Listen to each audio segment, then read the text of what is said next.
अध्याय 1176। इस ईश्वर के सामने घुटने टेकें। अध्याय 1176। इस ईश्वर के सामने घुटने टेकें। हा महान योद्धा, तुम आसमान में क्यों नहीं उड़ जाते? निंगक्षी ने हान जियाओ की तरफ आंखें घुमाईं, फिर उसे कार से बाहर फेंक दिया और दीवार की ओर इशारा करते हुए व्यंग्य किया। अगर तुम इतने सक्षम हो तो मुझे दिखाओ कि तुम कितने खतरनाक हो सकते हो।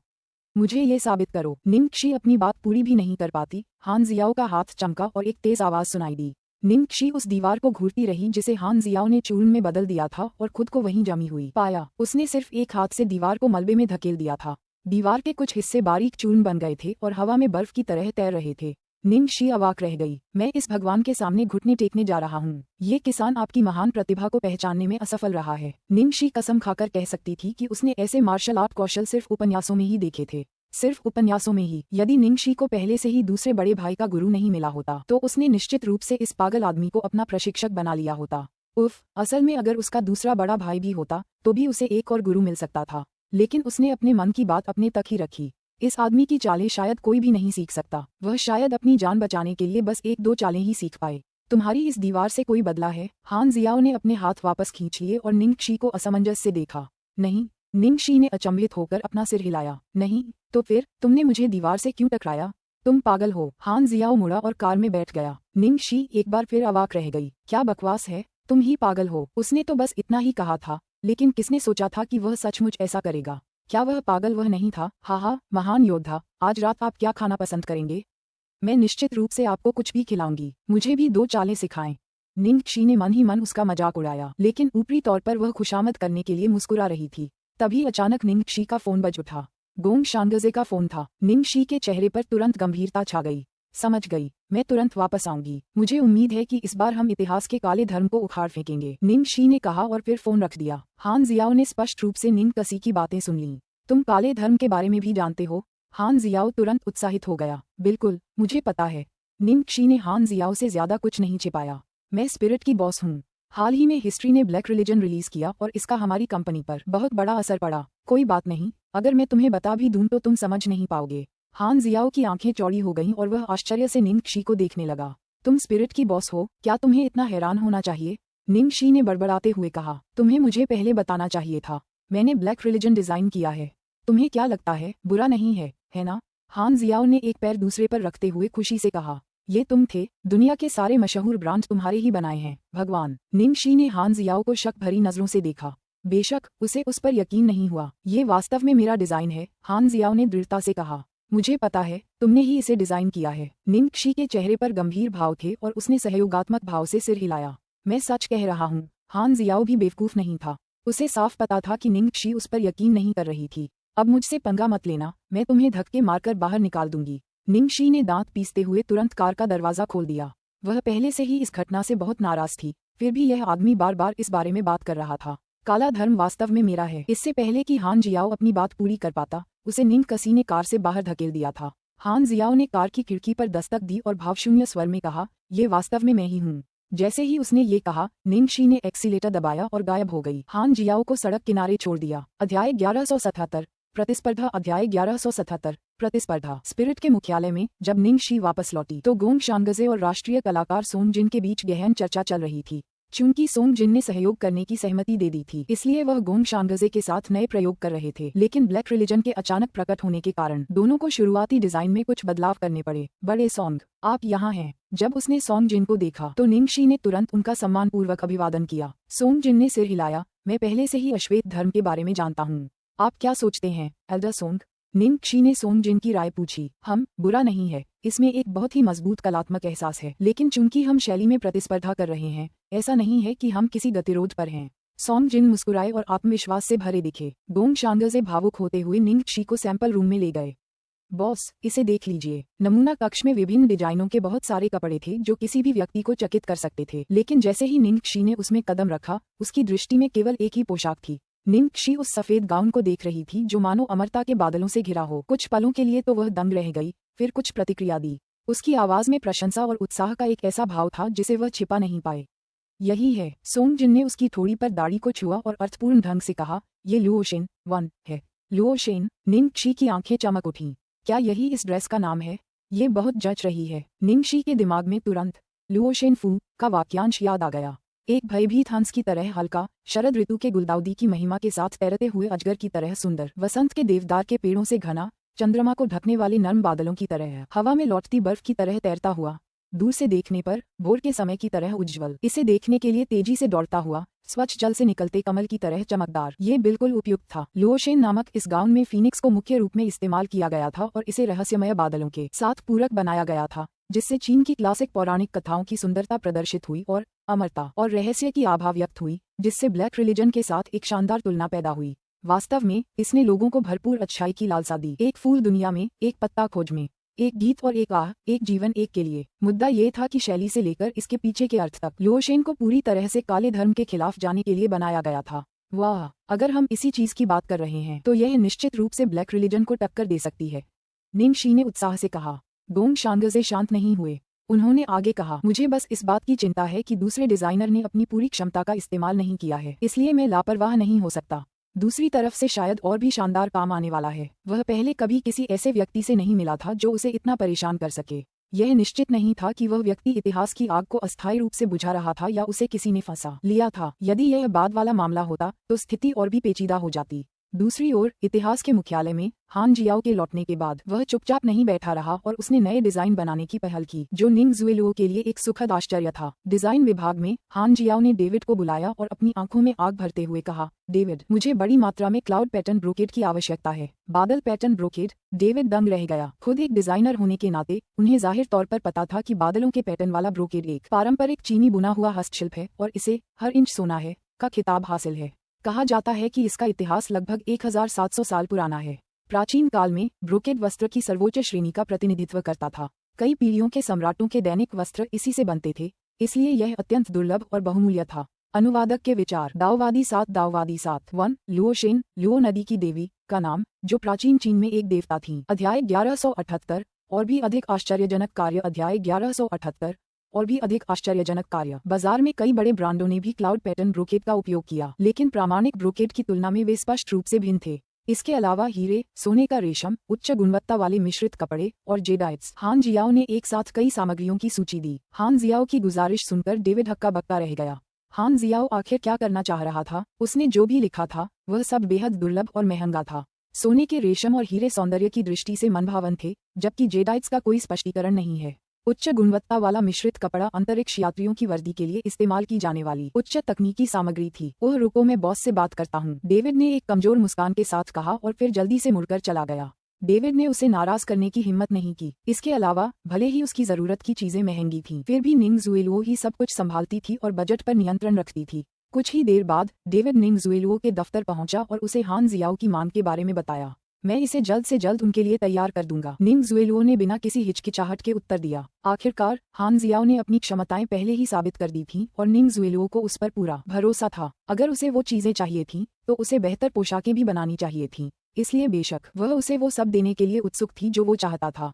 निंग जुएलुओ बहुत कुशल थी। 2 दिनों के भीतर उसने हान जियाओ के लिए जरूरी सारी सामग्री इकट्ठा कर ली। कीमत की बात करें तो वह बहुत ज्यादा लग रही थी, खासकर जेड की। सब कुछ हान जियाओ की मांग के अनुसार तैयार किया गया था और जेडाइट उच्चतम गुणवत्ता का था। जब उसे सामग्री मिल गई तो हान जियाओ ने अनावश्यक लोगों को विभाग से बाहर निकाल दिया और खुद को कमरे में बंद कर लिया। 3 दिन बाद हान जियाओ ने अपने सभी ड्राफ्ट और सामग्री, जिन्हें उसने पॉलिश और संसाधित किया था, निंग जुएलुओ को सौंप दी और उसे ड्राफ्ट के अनुसार टुकड़े तैयार करने के लिए कहा। निंग जुएलुओ ने ड्राफ्ट खोला और महसूस किया कि उसका दिल तेजी से धड़क रहा है।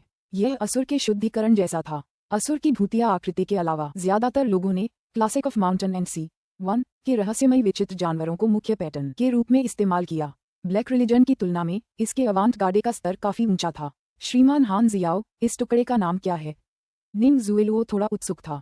प्राणी, हान जियाओ ने उत्तर दिया। अच्छा नाम है, लेकिन आपने केवल एक ही पोशाक बनाई है। निंग जुएलुओ ने अनिश्चितता से टिप्पणी की। यदि आपके पास पर्याप्त धन है और ऐसी बहुत सारी सामग्रियां हैं तो हम बड़े पैमाने पर उत्पादन पर भी विचार कर सकते हैं, हान जियाओ ने शरारत से हंसते हुए कहा। निंग जुएलुओ ने तुरंत अपना सिर हिला दिया। इन सामग्रियों की कीमत बहुत ज्यादा थी और हिस्ट्री इनका बड़े पैमाने पर उत्पादन भी नहीं कर पाती, लेकिन अगर ये सिर्फ एक ही चीज होती तो इसे संग्रह का सबसे कीमती टुकड़ा और खास आकर्षण माना जा सकता था। हाँ स्पिरिट, तुम लोग बहुत जल्द बंद होने वाले हो। निंग जुएलुओ के मुंह पर एक मुस्कुराहट आ गई और उसकी आंखों में एक भयावह चमक थी। बींग्स के निर्माण में 1 सप्ताह का समय लगा और जब छठा दिन आया तो निंग ज़ुएलुओ ने खबर जारी की कि हिस्ट्री उनके संग्रह के मुख्य अंश की घोषणा करने वाली थी और ये उस स्तर पर था जो ब्लैक रिलीजन से कहीं आगे था। जब ये खबर प्रकाशित हुई तो सारा मीडियाकर्मी हिस्ट्री के मुख्यालय के बाहर इंतजार करने के लिए उमड़ पड़ा। वे सभी हिस्ट्री की नवीनतम हाइलाइट सबसे पहले देखना चाहते थे। हिस्ट्री के और भी ज्यादा वफादार प्रशंसक थे जिन्होंने इस खास लेख के बारे में लाइव स्ट्रीमिंग शुरू कर दी थी और ये तुरंत वीबो की हॉट टॉपिक लिस्ट में शामिल हो गया।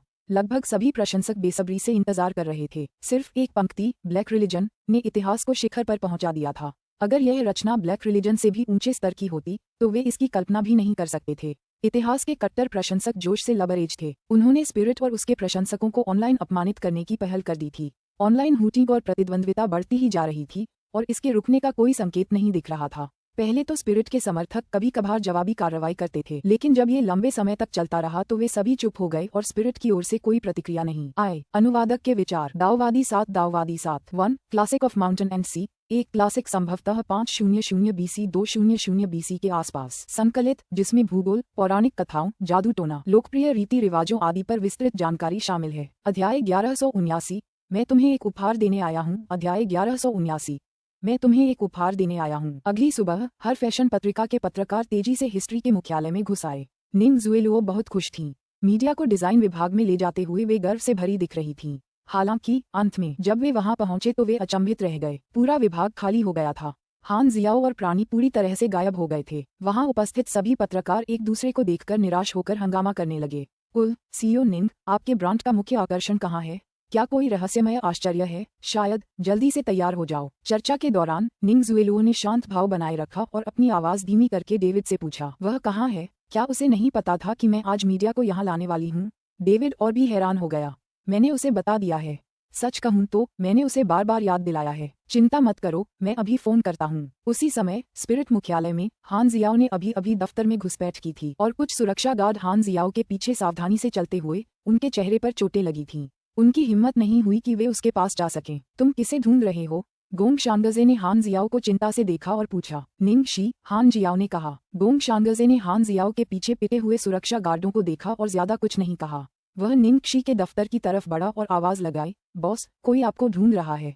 बॉस, यह व्यक्ति अचानक अंदर घुस आया, हम उसे रोक नहीं सके। एक सुरक्षा गार्ड ने जल्दी से समझाया। कोई बात नहीं, पहले तुम लोग चले जाओ। जब निंग शी ने हान जियाओ को देखा तो वह पहले तो दंग रह गई, फिर उसने उसे एक बुरी नजर से देखा और गार्डों की तरफ देखकर मीठी मुस्कान बिखेर दी। जब गार्ड चले गए तो निंग शी तुरंत दुखी हो गई। तुम मेरी कंपनी में आए और मेरे गार्ड्स को मारा। क्या तुम उस आदमी के साथ ऐसा व्यवहार करते हो जिसने तुम्हें बचाया था? हान जियाओ ने उसे सख्ती से देखा। मैं कहाँ से शुरू करूँ? लेडी निंग, मैं तुम्हें एक उपहार देने आया हूँ। मैं मुफ्त में नहीं मिलता। निंग शी खाली नहीं थी। उसने उत्सुकता से गोंग शांगजे की ओर देखा और कहा, क्या इतिहास आज अपना मुख्य अंश नहीं सुना रहा है? कोई खबर है क्या? गोंग शांगजे अपने कंप्यूटर पर कुछ देख रहे थे और जब उन्होंने कुछ देखा तो चौंक गए। फिर उन्होंने तुरंत कहा, यह अजीब है। वर्तमान समाचार यह है कि सारा मीडिया इतिहास के प्रचार की आलोचना कर रहा है। जब वे इतिहास के मुख्यालय गए तो उन्हें कुछ नहीं मिला। वहाँ कोई खास बात नहीं थी। क्या? निंग शी ने जब ये सुना तो उसने कॉफी की चुस्की ली ही थी। उसने सारा कॉफी हान जियाओ के चेहरे पर थूक दिया और अविश्वास से बोली, ये जो मुख्य अंश बताया जा रहा है कि यह हर लिहाज से ब्लैक रिलीजन से भी बेहतर है, क्या ये सिर्फ एक खोखला प्रचार है? वह एक रात तक चिंतित रही और सो नहीं पाए क्योंकि वह इतिहास के ईश्वर समान डिजाइनर के प्रभाव के लिए तैयार हो रही थी। फिर भी उन्होंने ऐसी गलती कर दी थी। लेडी निंग, इतिहास के लिए कोई खास चीज नहीं है, लेकिन मेरे पास आत्मा के लिए एक खास चीज है। हान जियाओ ने चुपचाप अपने चेहरे पर पड़ी कॉफी की बूंदें पोंछीं और हाथ में पकड़ा डिब्बा खोला। उसने निंग शी के सामने एक बेहद आलीशान गाउन रख दिया। इससे पहले कि निंग शी इसे देख पाती, गोंग शांगजे उछल पड़ा और अविश्वास में बड़े कदम उठाकर गाउन को सावधानी से ऊपर उठा लिया। बहुत ही उत्तम। जब तक निंग शी ने इसे स्पष्ट रूप से नहीं जांचा, वह भी अचंभित थी। ये शैली पूरी तरह से ब्लैक रिलीजन का उन्नत संस्करण है। गोंग शांगजे की सांस फूल गई। अध्याय 1180, क्या हम खुशी से बातें नहीं कर सकते? अध्याय 1180, क्या हम खुशी से बातें नहीं कर सकते? इस बार क्लासिक डार्क स्टाइल को उसकी चरम भव्यता तक विस्तृत किया गया था। यह निश्चित रूप से हिस्ट्री के पहले निर्मित ब्लैक रिलीजन आउटफिट्स के बराबर नहीं था। इसकी तुलना संभवतः केवल गोंग शांगजे और राष्ट्रीय कलाकार मास्टर सोंग जिन की लुओशिन शैली से की जा सकती है। इतना सुंदर, और ये सामग्री, वाह, हीरे और जैड पारंपरिक बादलों के पैटर्न वाला ब्रोकेड, हे भगवान, सुनहरा रेशम। निंग शी वहीं दंग रह गई। इस गाउन को बनाने में इस्तेमाल की गई सामग्री तो कमाल की थी। उच्च गुणवत्ता वाला मिश्रित कपड़ा। गोंग शांगजे ने बीन्स को छुआ और उसकी अभिव्यक्ति घबराहट में बदल गई। मिश्रित कपड़ा, यह क्या है?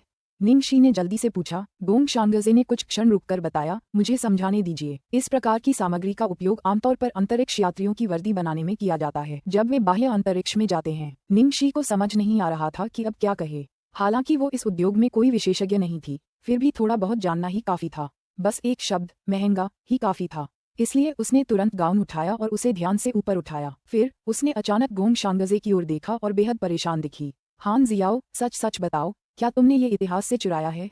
इतिहास ने तो मीडिया को भी बुलाकर कह दिया था कि आज वो अपनी खास खबर दिखाएंगे। वो बिना किसी बात के इतना बड़ा चढ़ाकर कैसे बता सकते थे? निंगशी को गंभीरता से संदेह हो रहा था कि क्या ये गाउन इतिहास का मुख्य आकर्षण था और क्या इसे हान जियाओ ने चुराया था। उसमें निश्चित रूप से गाउन चुराने की क्षमता थी। ये ड्रेस, हान जियाओ ने बींग्स को प्यार से देखा। मैंने बनाई है, मेरी गांड। निंगशी को उस पर विश्वास नहीं हुआ। काला धर्म मेरा भी था।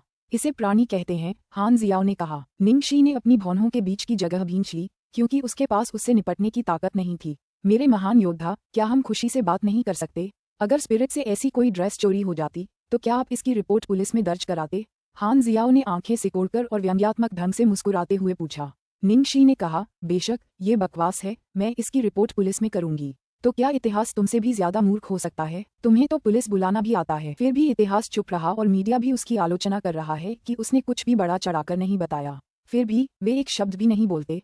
हान जियाओ ने एक शरारती मुस्कान दी। निंगशी के पास कहने को शब्द नहीं थे। उफ, अब तुम किसे बेवकूफ कह रही हो? बॉस, अगर इतिहास से सचमुच ऐसी ड्रेस छीन ली गई होती तो वे चुप नहीं रहते और मीडिया के साथ ईमानदार होते। आखिरकार इस ड्रेस की कीमत बहुत ज्यादा है, गोंग शांगजे ने तुरंत घोषणा की। साथ ही हान जियाओ की ओर देखते हुए उनके हाव भाव धीरे धीरे बदल गए। वे बात कर ही रहे थे कि अचानक हान जियाओ का फोन बज उठा।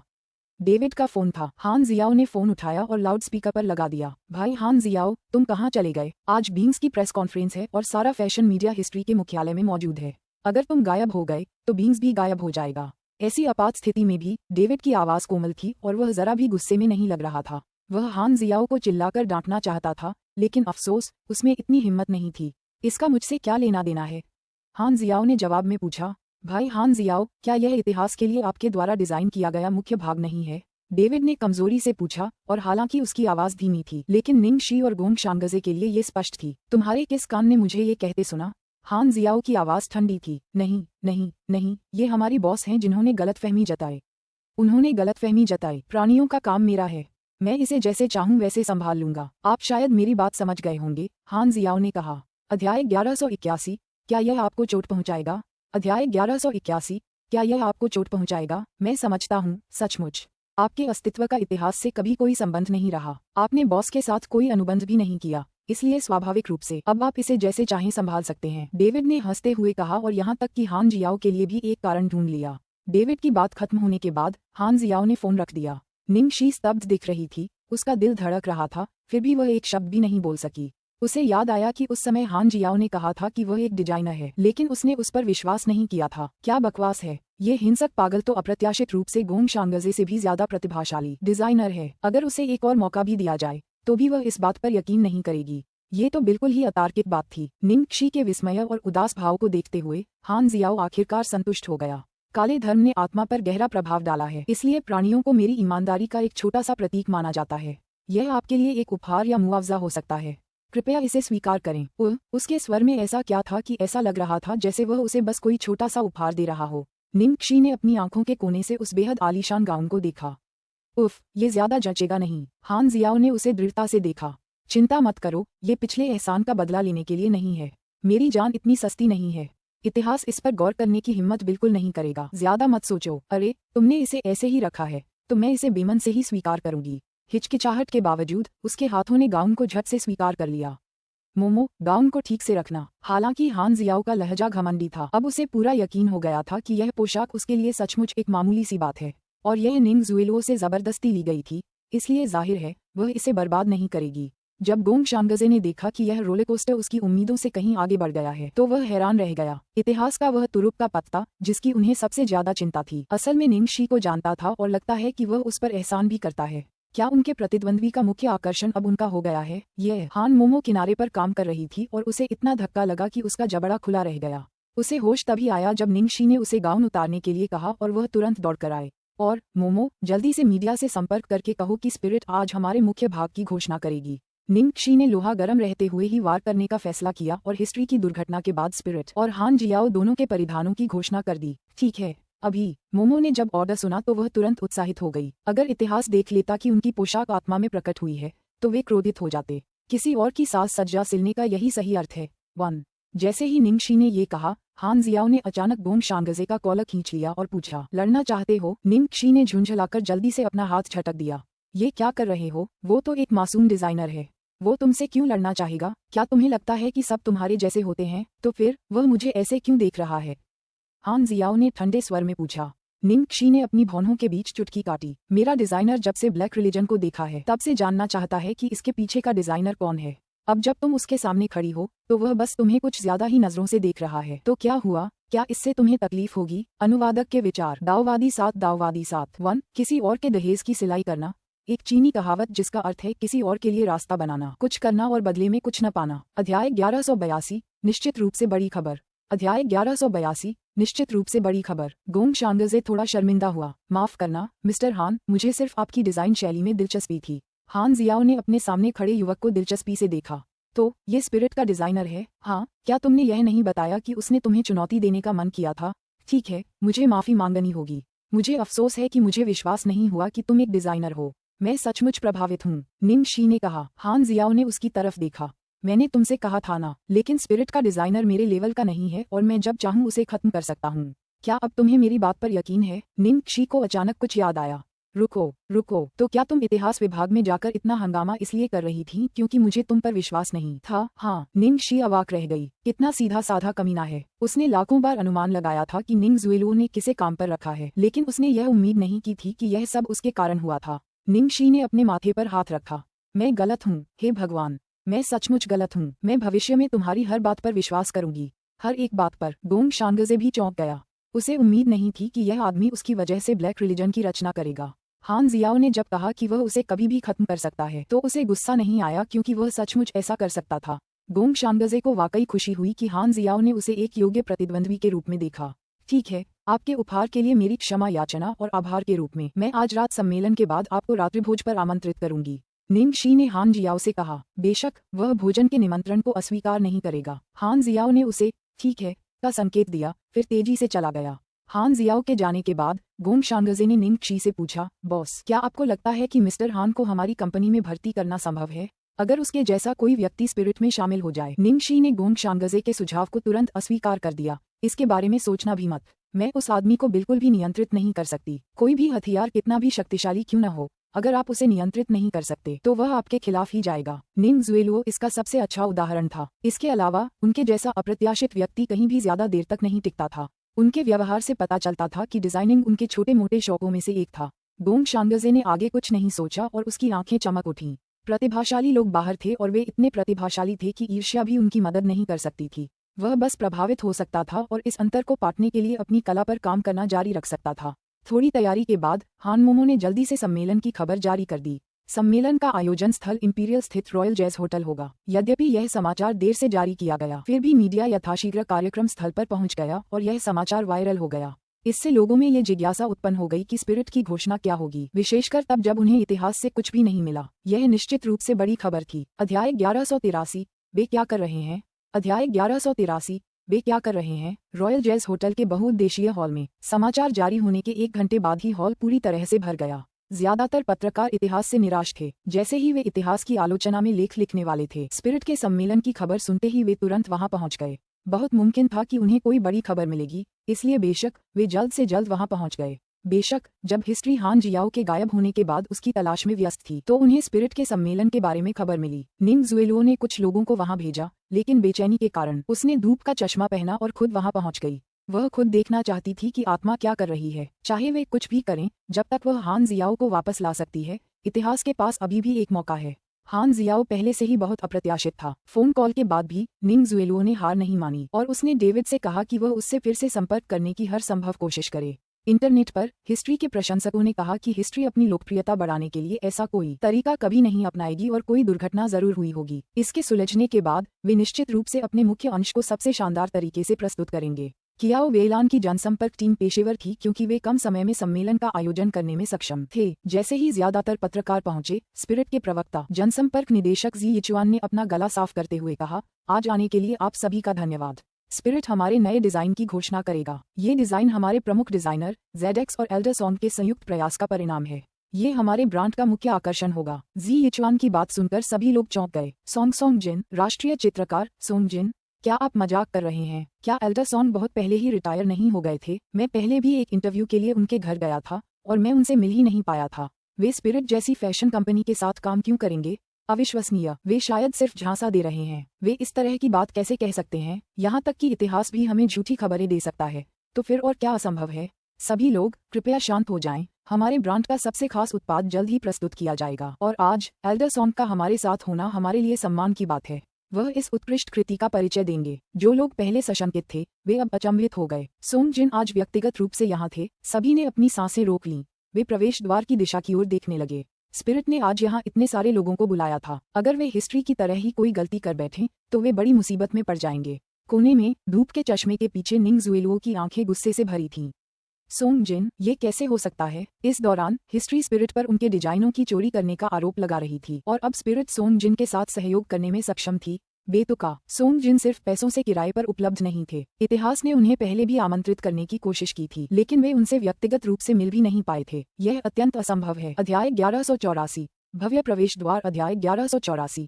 भव्य प्रवेश द्वार। इतिहास के विपणन निदेशक किन जिफान ने कहा, बॉस, उनके झूठ पर ध्यान मत दीजिए। ये सोंग जिन कैसे हो सकता है?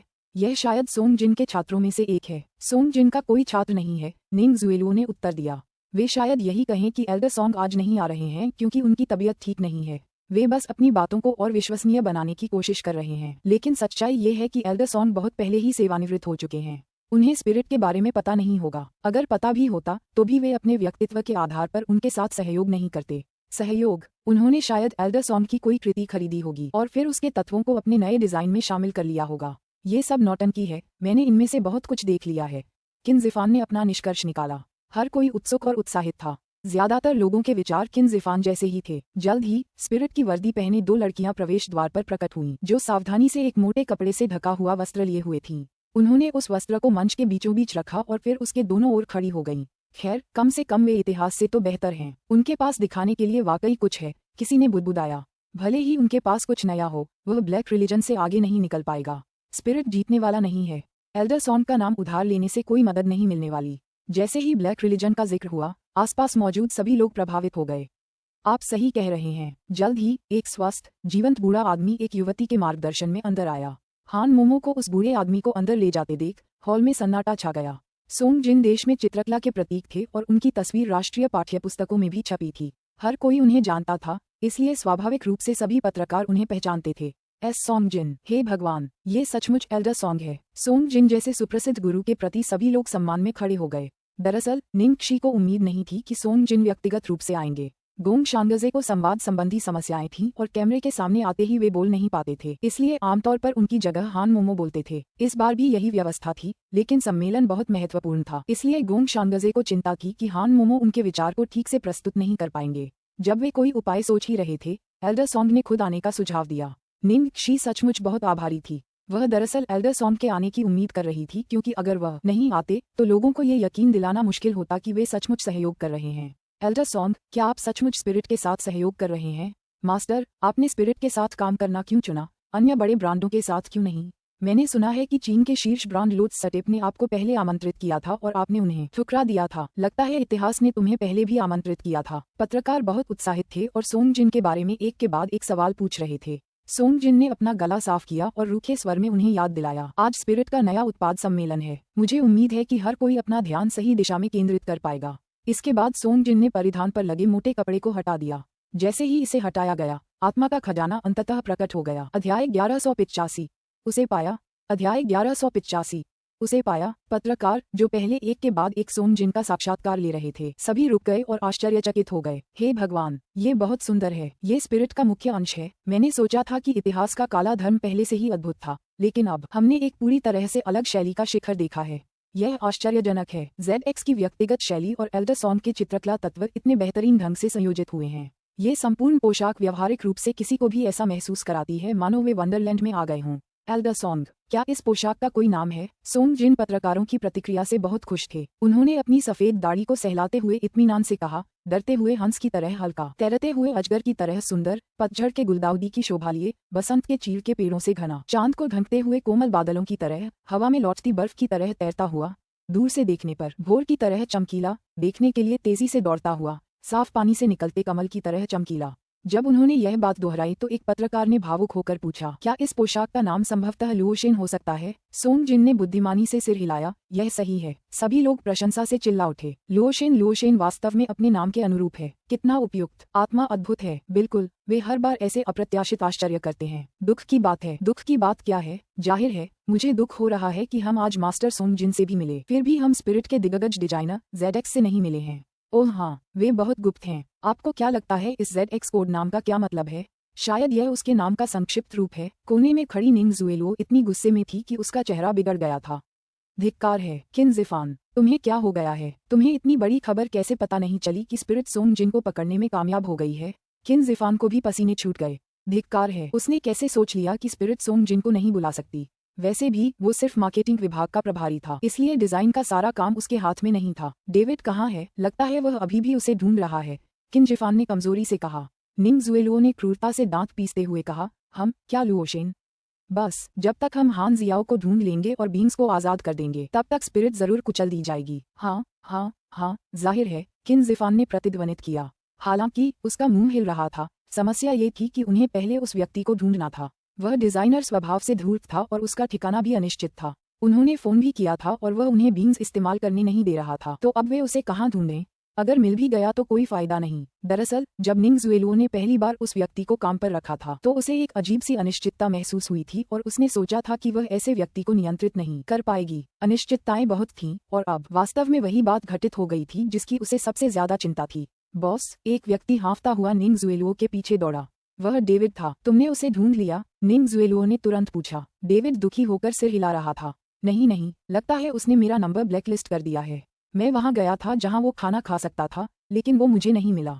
बेकार, बहुत समय हो गया। क्या तुम्हें नहीं पता कि वह कहाँ रहता है? निंग जुएलुओ ने गुस्से में गाली दी। डेविड अब और भी ज्यादा दुखी लग रहा था। मैंने पहले भी उसका पीछा करने की कोशिश की थी, लेकिन वो आदमी बहुत ज्यादा चौकन्ना था। मैं उसका पीछा भी नहीं कर पाया। एक बार मैंने उसका पीछा किया था, लेकिन वो कब्रिस्तान में घुस गया था और मेरी हिम्मत नहीं हुई कि मैं उसका पीछा करूं।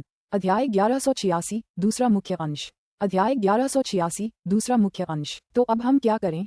स्पिरिट के नए काम को तो देखो। उन्होंने तो सोंग जिन को भी बुलाया है, निंग जुएलुओ ने झुंझलाहट में कहा। डेविड भी उस समय खुश नहीं दिखे जब उन्होंने मंच पर सफेद गाउन में जादू बिखेरते और सोंग जिन को व्याख्या करते देखा। बिल्कुल नहीं, वे ये राउंड हारने वाले थे और उनकी प्रतिष्ठा खत्म हो जाएगी। उनकी कंपनी डूब जाएगी। डेविड ने दांत पीस लिए और फिर से दृढ़ निश्चयी हो गया। बॉस, चिंता मत करो, मैं उसे कब्रिस्तान में ढूंढने जा रहा हूँ, तो जल्दी जाओ। निंग जुएलुओ ने उसे डांटने के लिए अपनी आवाज धीमी कर दी। मंच पर झी यिचुआन की आवाज सुनाई दी। मीडिया के सभी मित्रों, कृपया जाने की जल्दी मत कीजिए। इस प्रेस कॉन्फ्रेंस के लिए हमारे पास एक दूसरा हाईलाइट पीस है। डेविड तुरंत उसके कदमों में रुक गया। निंग जुएलुओ और किन जिफान, जो जाने ही वाले थे, उसी समय मंच की ओर मुड़े। क्या अभी दूसरा भी है? डेविड का चेहरा पीला पड़ गया। फिर उसने व्यंग्यात्मक लहजे में कहा, पहली वाली के आधार पर आप दूसरी पोशाक की शैली का अंदाजा लगा सकते हैं। असल में एक हो या दो, सब एक ही है, और कोई चीज जितनी दुर्लभ होती है, उसकी कीमत उतनी ही ज्यादा होती है। बेशक हाईलाइट पीस सिर्फ एक ही होना चाहिए, लेकिन स्पिरिट ने दो बना दिए। ये तो बेवकूफ हैं। किन जिफान ने मंच पर देखा। इतने कम समय में एक ही क्वालिटी की दो बेहतरीन कलाकृतियां कैसे डिजाइन कर सकते थे? अगर डिजाइनर के पास प्रेरणा भी होती तो भी हर कलाकृति बनाने की लागत काफी ज्यादा होती और स्पिरिट का पूंजी प्रवाह उसे संभाल नहीं पाता, है ना? मंच पर सोंग जिन जा चुका था। प्रस्तुतकर्ता की जगह एक काले रंग की छोटी पोशाक पहने हुए क्रू के सदस्य को ले लिया गया। दो क्रू सदस्यों ने कपड़े से ढकी एक और पोशाक को ध्यान से उठाया। फिर काली पोशाक वाली महिला मंच के बीचों बीच चली आई। पोशाक दिखाने से पहले उसने धीरे से समझाया, सबसे पहले हमें मीडिया के सभी दोस्तों को ये समझाना होगा कि यह डिजाइन हमारे डिजाइनर ZX का नहीं, बल्कि स्पिरिट द्वारा विशेष रूप से आमंत्रित किए गए किसी अन्य डिजाइनर का है। स्पिरिट के लिए उसने जो पोशाक डिजाइन की है, वह सिर्फ यही एक पोशाक है और इसकी शैली लुओशेन की पोशाक से बिल्कुल अलग है। हमारा उद्देश्य अपने उपभोक्ताओं को अलग अलग अनुभव प्रदान करना और उनकी विभिन्न जरूरतों को पूरा करना है। इतना मत बोलो, जल्दी से इसे खोलो ताकि हम देख सकें। बिल्कुल, आपने इसे बहुत रहस्यमय बना दिया है। बस हमें दिखाओ और हम इसका मूल्यांकन करेंगे। परिचय सुनते ही निंग जुएलुओ के चेहरे पर एक धूर्त मुस्कान आ गई। बिल्कुल विपरीत शैली। क्या स्पिरिट हमारे काले धर्म के खिलाफ कोई रचना लिखने की तैयारी कर सकता था? डेविड ने भी स्वाभाविक रूप से यही सोचा। ये तो पागलपन है। हान जियाओ की शैली की नकल कोई भी नहीं कर सकता। हमारे टुकड़े का नाम है बींग्स। जब उन्होंने नाम की घोषणा सुनी तो डेविड, निंग जुएलुओ और किन जिफान सभी हैरान रह गए। क्या प्राणी, क्या स्पिरिट ने हमारा विचार चुरा लिया? देखो, उन्होंने कहा जब चालक दल के सदस्यों ने उस टुकड़े को दिखाया। पूर्वी और पारंपरिक चीनी पात्रों के मजबूत तत्वों के साथ एक अविश्वसनीय रूप से शानदार और रहस्यमय गाउन भीड़ के सामने आया। यह न तो विचारों की चोरी थी, न ही चलन का अनुकरण था। ये प्राणी था। ये टुकड़ा अप्रत्याशित रूप से हान जियाओ का डिजाइन था। बींग्स। वे तीनों अचंभित थे, अविश्वास से देख रहे थे। उनके हाव भाव ऐसे बदल रहे थे जैसे किसी बहुरंगी लालटेन पर कागजी घोड़ों का हिंडोला हो। जो प्राणी गायब हो गए थे, जिन्हें वे हर जगह खोज रहे थे, वे स्पिरिट की प्रेस कॉन्फ्रेंस में उपस्थित हुए और इसे उनकी मुख्य प्रस्तुति घोषित किया गया। उनका मुख्य आकर्षण स्पिरिट्स बन गया था। अध्याय 1187, उग्र। अध्याय 1187, उग्र। जैसे ही बींग्स का प्रसारण हुआ, वहां उपस्थित कई पत्रकार तुरंत खड़े हो गए, क्योंकि वे भावनाओं से अभिभूत थे। हे भगवान, मैंने तो सोचा था कि अश्वेत धर्म ही शिखर है।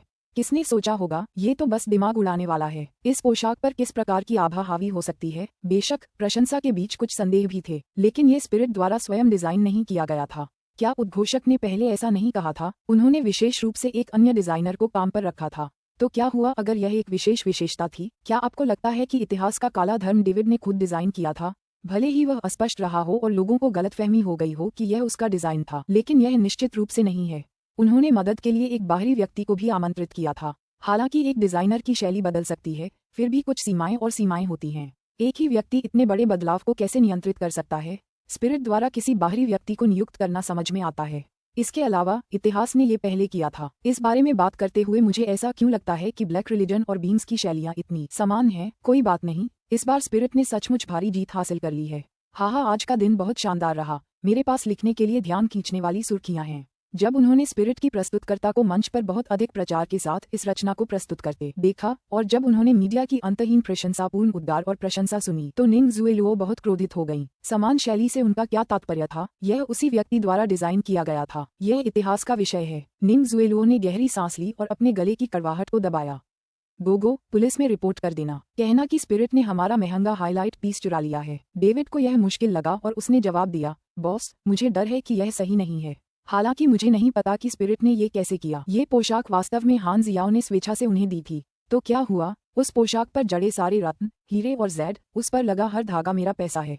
निंग जुएलुओ लगभग नियंत्रण खो बैठी और धीमी आवाज में दहाड़ी, बॉस, जरा नरमी से पेश आओ। डेविड ने निंग जुएलुओ को एक कोने में खींच लिया। भले ही हम ऐसा कहते हों, लेकिन बॉस, हान जियाओ ने पहले ब्लैक रिलीजन से एक पैसा भी नहीं लिया था। अगर हम सचमुच उसकी कीमत का हिसाब लगाएं, तो हमारे दावे बिल्कुल बेबुनियाद होंगे। इसके अलावा उसने हमारे साथ कोई अनुबंध भी नहीं किया था। हमने उसे वो सारी सामग्री भी अपनी मर्जी से दी थी। मुझसे काले धर्म की बात मत करो। क्या पराजित योजना का कोई मतलब होता है? निंग जुएलुओ इस बात पर गुस्से से भर गया। डेविड भी यह बात जानता था, लेकिन ये तो पहले से ही ऐसा है। तो क्या आप मुझसे कह रहे हैं कि मैं मुस्कुराऊं और सब कुछ सहन कर लूं और खुद को उनके लिए स्पिरिट का सामान सिलते हुए देखूं? डेविड भी इस बात पर चिढ़ गया। बॉस, जाहिर है मैं ऐसा नहीं चाहता, लेकिन हम हान जियाओ से बिल्कुल नहीं उलझ सकते। अगर आपको मेरी बात पर यकीन नहीं है, तो बॉस, कृपया मुझे दोष मत दीजिए कि मैंने अंजाम आने पर आपको याद नहीं दिलाया। डेविड ने गंभीरता से कहा। निंग जुएलुओ ने भी उससे हान जियाओ के अतीत के बारे में सुना था। भले ही वह गुस्से से फटने वाली थी, लेकिन उसने वास्तव में कुछ करने की हिम्मत नहीं की। डेविड, मेरी बात सुनो। अभी जो कुछ भी हो रहा है, वह तुम्हारी अयोग्यता की वजह से है, इसलिए तुम्हें पता है कि तुम्हें क्या करना चाहिए। निंग जुएलुओ ने अपनी चेतावनी दी। डेविड ने अपने हाथों को अपनी पीठ के पीछे कसकर मुट्ठियों में बांध लिया। उन्होंने गोंग शानगजे से चुराए गए डिजाइनों का उपयोग पूरा नहीं किया, लेकिन क्योंकि उनकी संख्या सीमित थी और उन्होंने पहले भी खुद को संयमित न कर पाने के कारण बहुत अधिक उपयोग किया था, इसलिए उन्होंने इसका उपयोग नहीं किया। यदि यह एक महत्वपूर्ण समय न होता, दुर्भाग्य से अब ऐसा लग रहा था कि उसे सचमुच उनमें से कुछ का उपयोग करना ही होगा। इस बिंदु पर उनके द्वारा उपयोग किया जाने वाला प्रत्येक डिजाइन वास्तव में उनके शरीर को काटने जैसा होगा। अध्याय 1188, मैं यहाँ खाने आया हूँ, बातें करने नहीं। अध्याय 1188, मैं यहाँ खाने आया हूँ, बातें करने नहीं। स्पिरिट की प्रेस कॉन्फ्रेंस शानदार तरीके से खत्म हुई। चूंकि उन्होंने कुछ समय पहले ही युद्ध की घोषणा की थी, इसलिए इस बार उनकी जीत शानदार रही। प्रेस कॉन्फ्रेंस खत्म होते ही इंटरनेट इस आयोजन की खबरों से भर गया। इस आयोजन में कई खास बातें और आश्चर्यजनक बातें थीं, और साथ ही मीडिया को खड़ा करना और खाली शहर की रणनीति शीर्षक से इतिहास पर लिखे गए लेखों ने स्पिरिट की लोकप्रियता में अचानक से उछाल ला दिया और जनता की राय स्पिरिट की ओर झुक गई। जब उसने देखा कि सब कुछ सुचारू रूप से हो गया है और निंगक्षी आखिरकार पिछले सभी दिनों के तनाव से मुक्त हो गई, तब उसने अपना फोन निकाला और हान जियाओ को रात के खाने पर आमंत्रित करने के लिए बुलाया। अपनी ईमानदारी दिखाने के लिए उसने उसे अपने घर बुलाया था और गोंग शांगजे, हान मोमो, कियाओ वेइलान और बाकियों को भी बुलाया था। एल्डर सॉन्ग युवाओं की सभा में खलल नहीं डालना चाहते थे, इसलिए उन्होंने इसे अनसुना कर दिया। हे भगवान, रात के खाने पर आइए। हम सब आपका तहे दिल से शुक्रिया अदा करना चाहते हैं। आपने हमें इतना बड़ा तोहफा दिया है, तो हमें आपको जरूर खाना खिलाना चाहिए। मैं पीचवुड में हूँ, निंगक्षी ने भावुक होकर आमंत्रित किया। ये बहुत दूर है, फोन के दूसरे छोर से हान जियाओ ने कहा। तो फिर तुम कहाँ रहते हो? मैं अभी तुम्हें लेने जाता हूँ, इंपीरियल कियानशान कब्रिस्तान। ये शब्द सुनते ही निंगक्षी का चेहरा एकदम से कोयले की तरह काला पड़ गया। माफ करना, मैं तुम्हें इस जगह से नहीं ले जा सकती। जगह बदल लो। रीगल रिविया होटल कैसा रहेगा? ये तो पास ही होगा, है ना? जरूर। हान जियाओ ने फिर फोन रख दिया। निंगक्षी यह जानकर अवाक रह गई कि उसने उससे बात करना बंद कर दिया था। भाई, कब्रिस्तान में कौन रहता है? क्या उसे मौत से डर नहीं लगता? उसे समझ नहीं आ रहा था कि उसका मजाक कहाँ से शुरू करे। हालांकि उसे याद आया कि उसने किसी को ये कहते सुना था कि वह कब्रिस्तान का रखवाला था। इस आदमी के व्यवसाय की अवधि को समझना बहुत कठिन है। सुपरमार्केट से सामान खरीदने के बाद निंगक्षी रीगल रिविया होटल में रात का खाना बनाने चली गई। अच्छी बात यह थी कि घर बदलने के बावजूद रसोई के सारे सामान अभी भी पूरे थे। गोंग शांगजे और बाकी लोग एक एक करके अंदर चले गए, जबकि निंगक्षी रसोई में खाना बना रही थी। जब उन्होंने निंगकसी द्वारा बनाए गए सभी व्यंजन देखे, तो गोंग शांगजे, हान मोमो और बाकी सभी के चेहरे पर अजीब सा भाव था। हान मोमो ने मेज पर रखे खाने के बर्तनों को देखा और अपनी लार निगल ली। बहन शी, क्या ये ज्यादा नहीं है? निंगक्षी हंसी, बिल्कुल नहीं। मुझे डर था कि यह काफी नहीं होगा। रुको, रसोई में कुछ और बर्तन हैं। दरवाजे की घंटी बजी और निंगक्षी दौड़कर दरवाजा खोलने आई। हान जियाओ था। उसने अब भी वही काले और सफेद धारीदार स्पोर्ट्स ड्रेस पहनी हुई थी, बस उसने अपने सिर से टोपी उतार दी और उसके लंबे सीधे बाल दिखाई दिए। इस बारे में बात करते हुए ये वास्तव में पहली बार था जब वह किसी ऐसे आदमी से मिली थी जो लंबे बालों के साथ इतना अच्छा लग रहा था। हे भगवान, आप आने का समय चुनने में बहुत माहिर हैं। बर्तन अभी अभी धोए हैं, जल्दी से आकर बैठिए ताकि हम खाना शुरू कर सकें। हम। हान जियाओ मेज के किनारे बैठ गया। निंगक्षी ने सुअर के पैर का आखिरी बर्तन मेज पर रख दिया और अपनी सीट पर बैठ गई। मिस्टर हान, मैं आपके लिए पीऊंगा। आपका डिजाइन वाकई लाजवाब है। मुझे उम्मीद है कि भविष्य में मुझे आपसे बातचीत करने के और भी मौके मिलेंगे। गोंग शांगजे ने अपना गिलास उठाया। हान मोमो ने कहा, इस बार के लिए वास्तव में आपका धन्यवाद, श्रीमान हान। प्रेस कॉन्फ्रेंस बहुत सफल रही और हिस्ट्री बहुत उत्साहित थी। आपका बहुत बहुत धन्यवाद। इसके बाद कियाओ वेइलान और जी यिचुआन ने भी कुछ शब्द कहे। हालांकि हान जियाओ इसके बजाय दुखी दिख रहा था। जब निंगक्षी ने ये देखा तो उसे समझ नहीं आया कि उसे किस बात ने दुखी किया है, इसलिए उसने जल्दी से पूछा, हे भगवान, क्या हुआ? हान जियाओ ने अपना सिर उठाकर उसकी ओर देखा। क्या तुमने मुझे खाने पर नहीं बुलाया? निंगक्षी ने सिर हिलाया। हाँ। हान जियाओ ने तब कहा, मैं केवल खाना खाता हूँ, मैं यहाँ बातचीत करने नहीं आया हूँ। मेज पर बैठे सभी लोग अवाक रह गए। अध्याय 1189, एक महिला से संबंधित। अध्याय 1189, एक महिला से संबंधित। निंगक्षी हक्की बक्की रह गई। यह व्यक्ति उसे लगातार चुप करा रहा था। ठीक है, अब और बात नहीं करते। अब से कोई नहीं बोलेगा। चलो बस खाने पर ध्यान दो। भगवान, खाओ खाओ। तभी हान जियाओ ने बिना किसी हड़बड़ी के अपनी चॉपस्टिक उठा ली। हालांकि वह शांत था, फिर भी इससे उसके खाने की गति में कोई बाधा नहीं पड़ी। कुछ ही देर में खाने के सारे बर्तन खत्म हो गए। हान मोमो, जो पहले हान जियाओ पर मोहित हो चुकी थी, उसे तब तक देखती रही जब तक उसकी आंखें लगभग बाहर नहीं निकल आईं।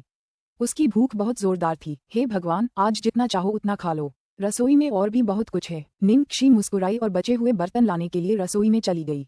हाल ही में बहुत से लोग बड़ी भूख से ऑनलाइन लाइव स्ट्रीम कर रहे थे और वे सभी काफी लोकप्रिय भी थे। अगर हान जियाओ ने खाने का लाइव स्ट्रीम भी शुरू कर दिया तो वह बाकियों से जरूर आगे निकल जाएगा। उसने स्टूडियो वालों को उसके प्रति अपनी कृतज्ञता और ईमानदारी दिखाने के लिए बुलाया था, फिर भी उसे सिर्फ खाने की परवाह थी। उसे शायद ये भी लग सकता था कि इतने सारे लोग उसके साथ खाने के लिए लड़ रहे हैं, इसलिए वे लोग बेईमान हैं। इस प्रकार गोंग शांगजे और बाकी लोगों ने भोजन समाप्त करने के बाद चतुराई से वहां से विदा ली। हान जियाओ के भोजन समाप्त करने के बाद निंगक्षी ने जल्दी से पूछा, भगवान, क्या आप भोजन से संतुष्ट हैं? बुरा नहीं है, ये केएफसी से भी अधिक स्वादिष्ट है। निंगक्षी अवाक रह गई।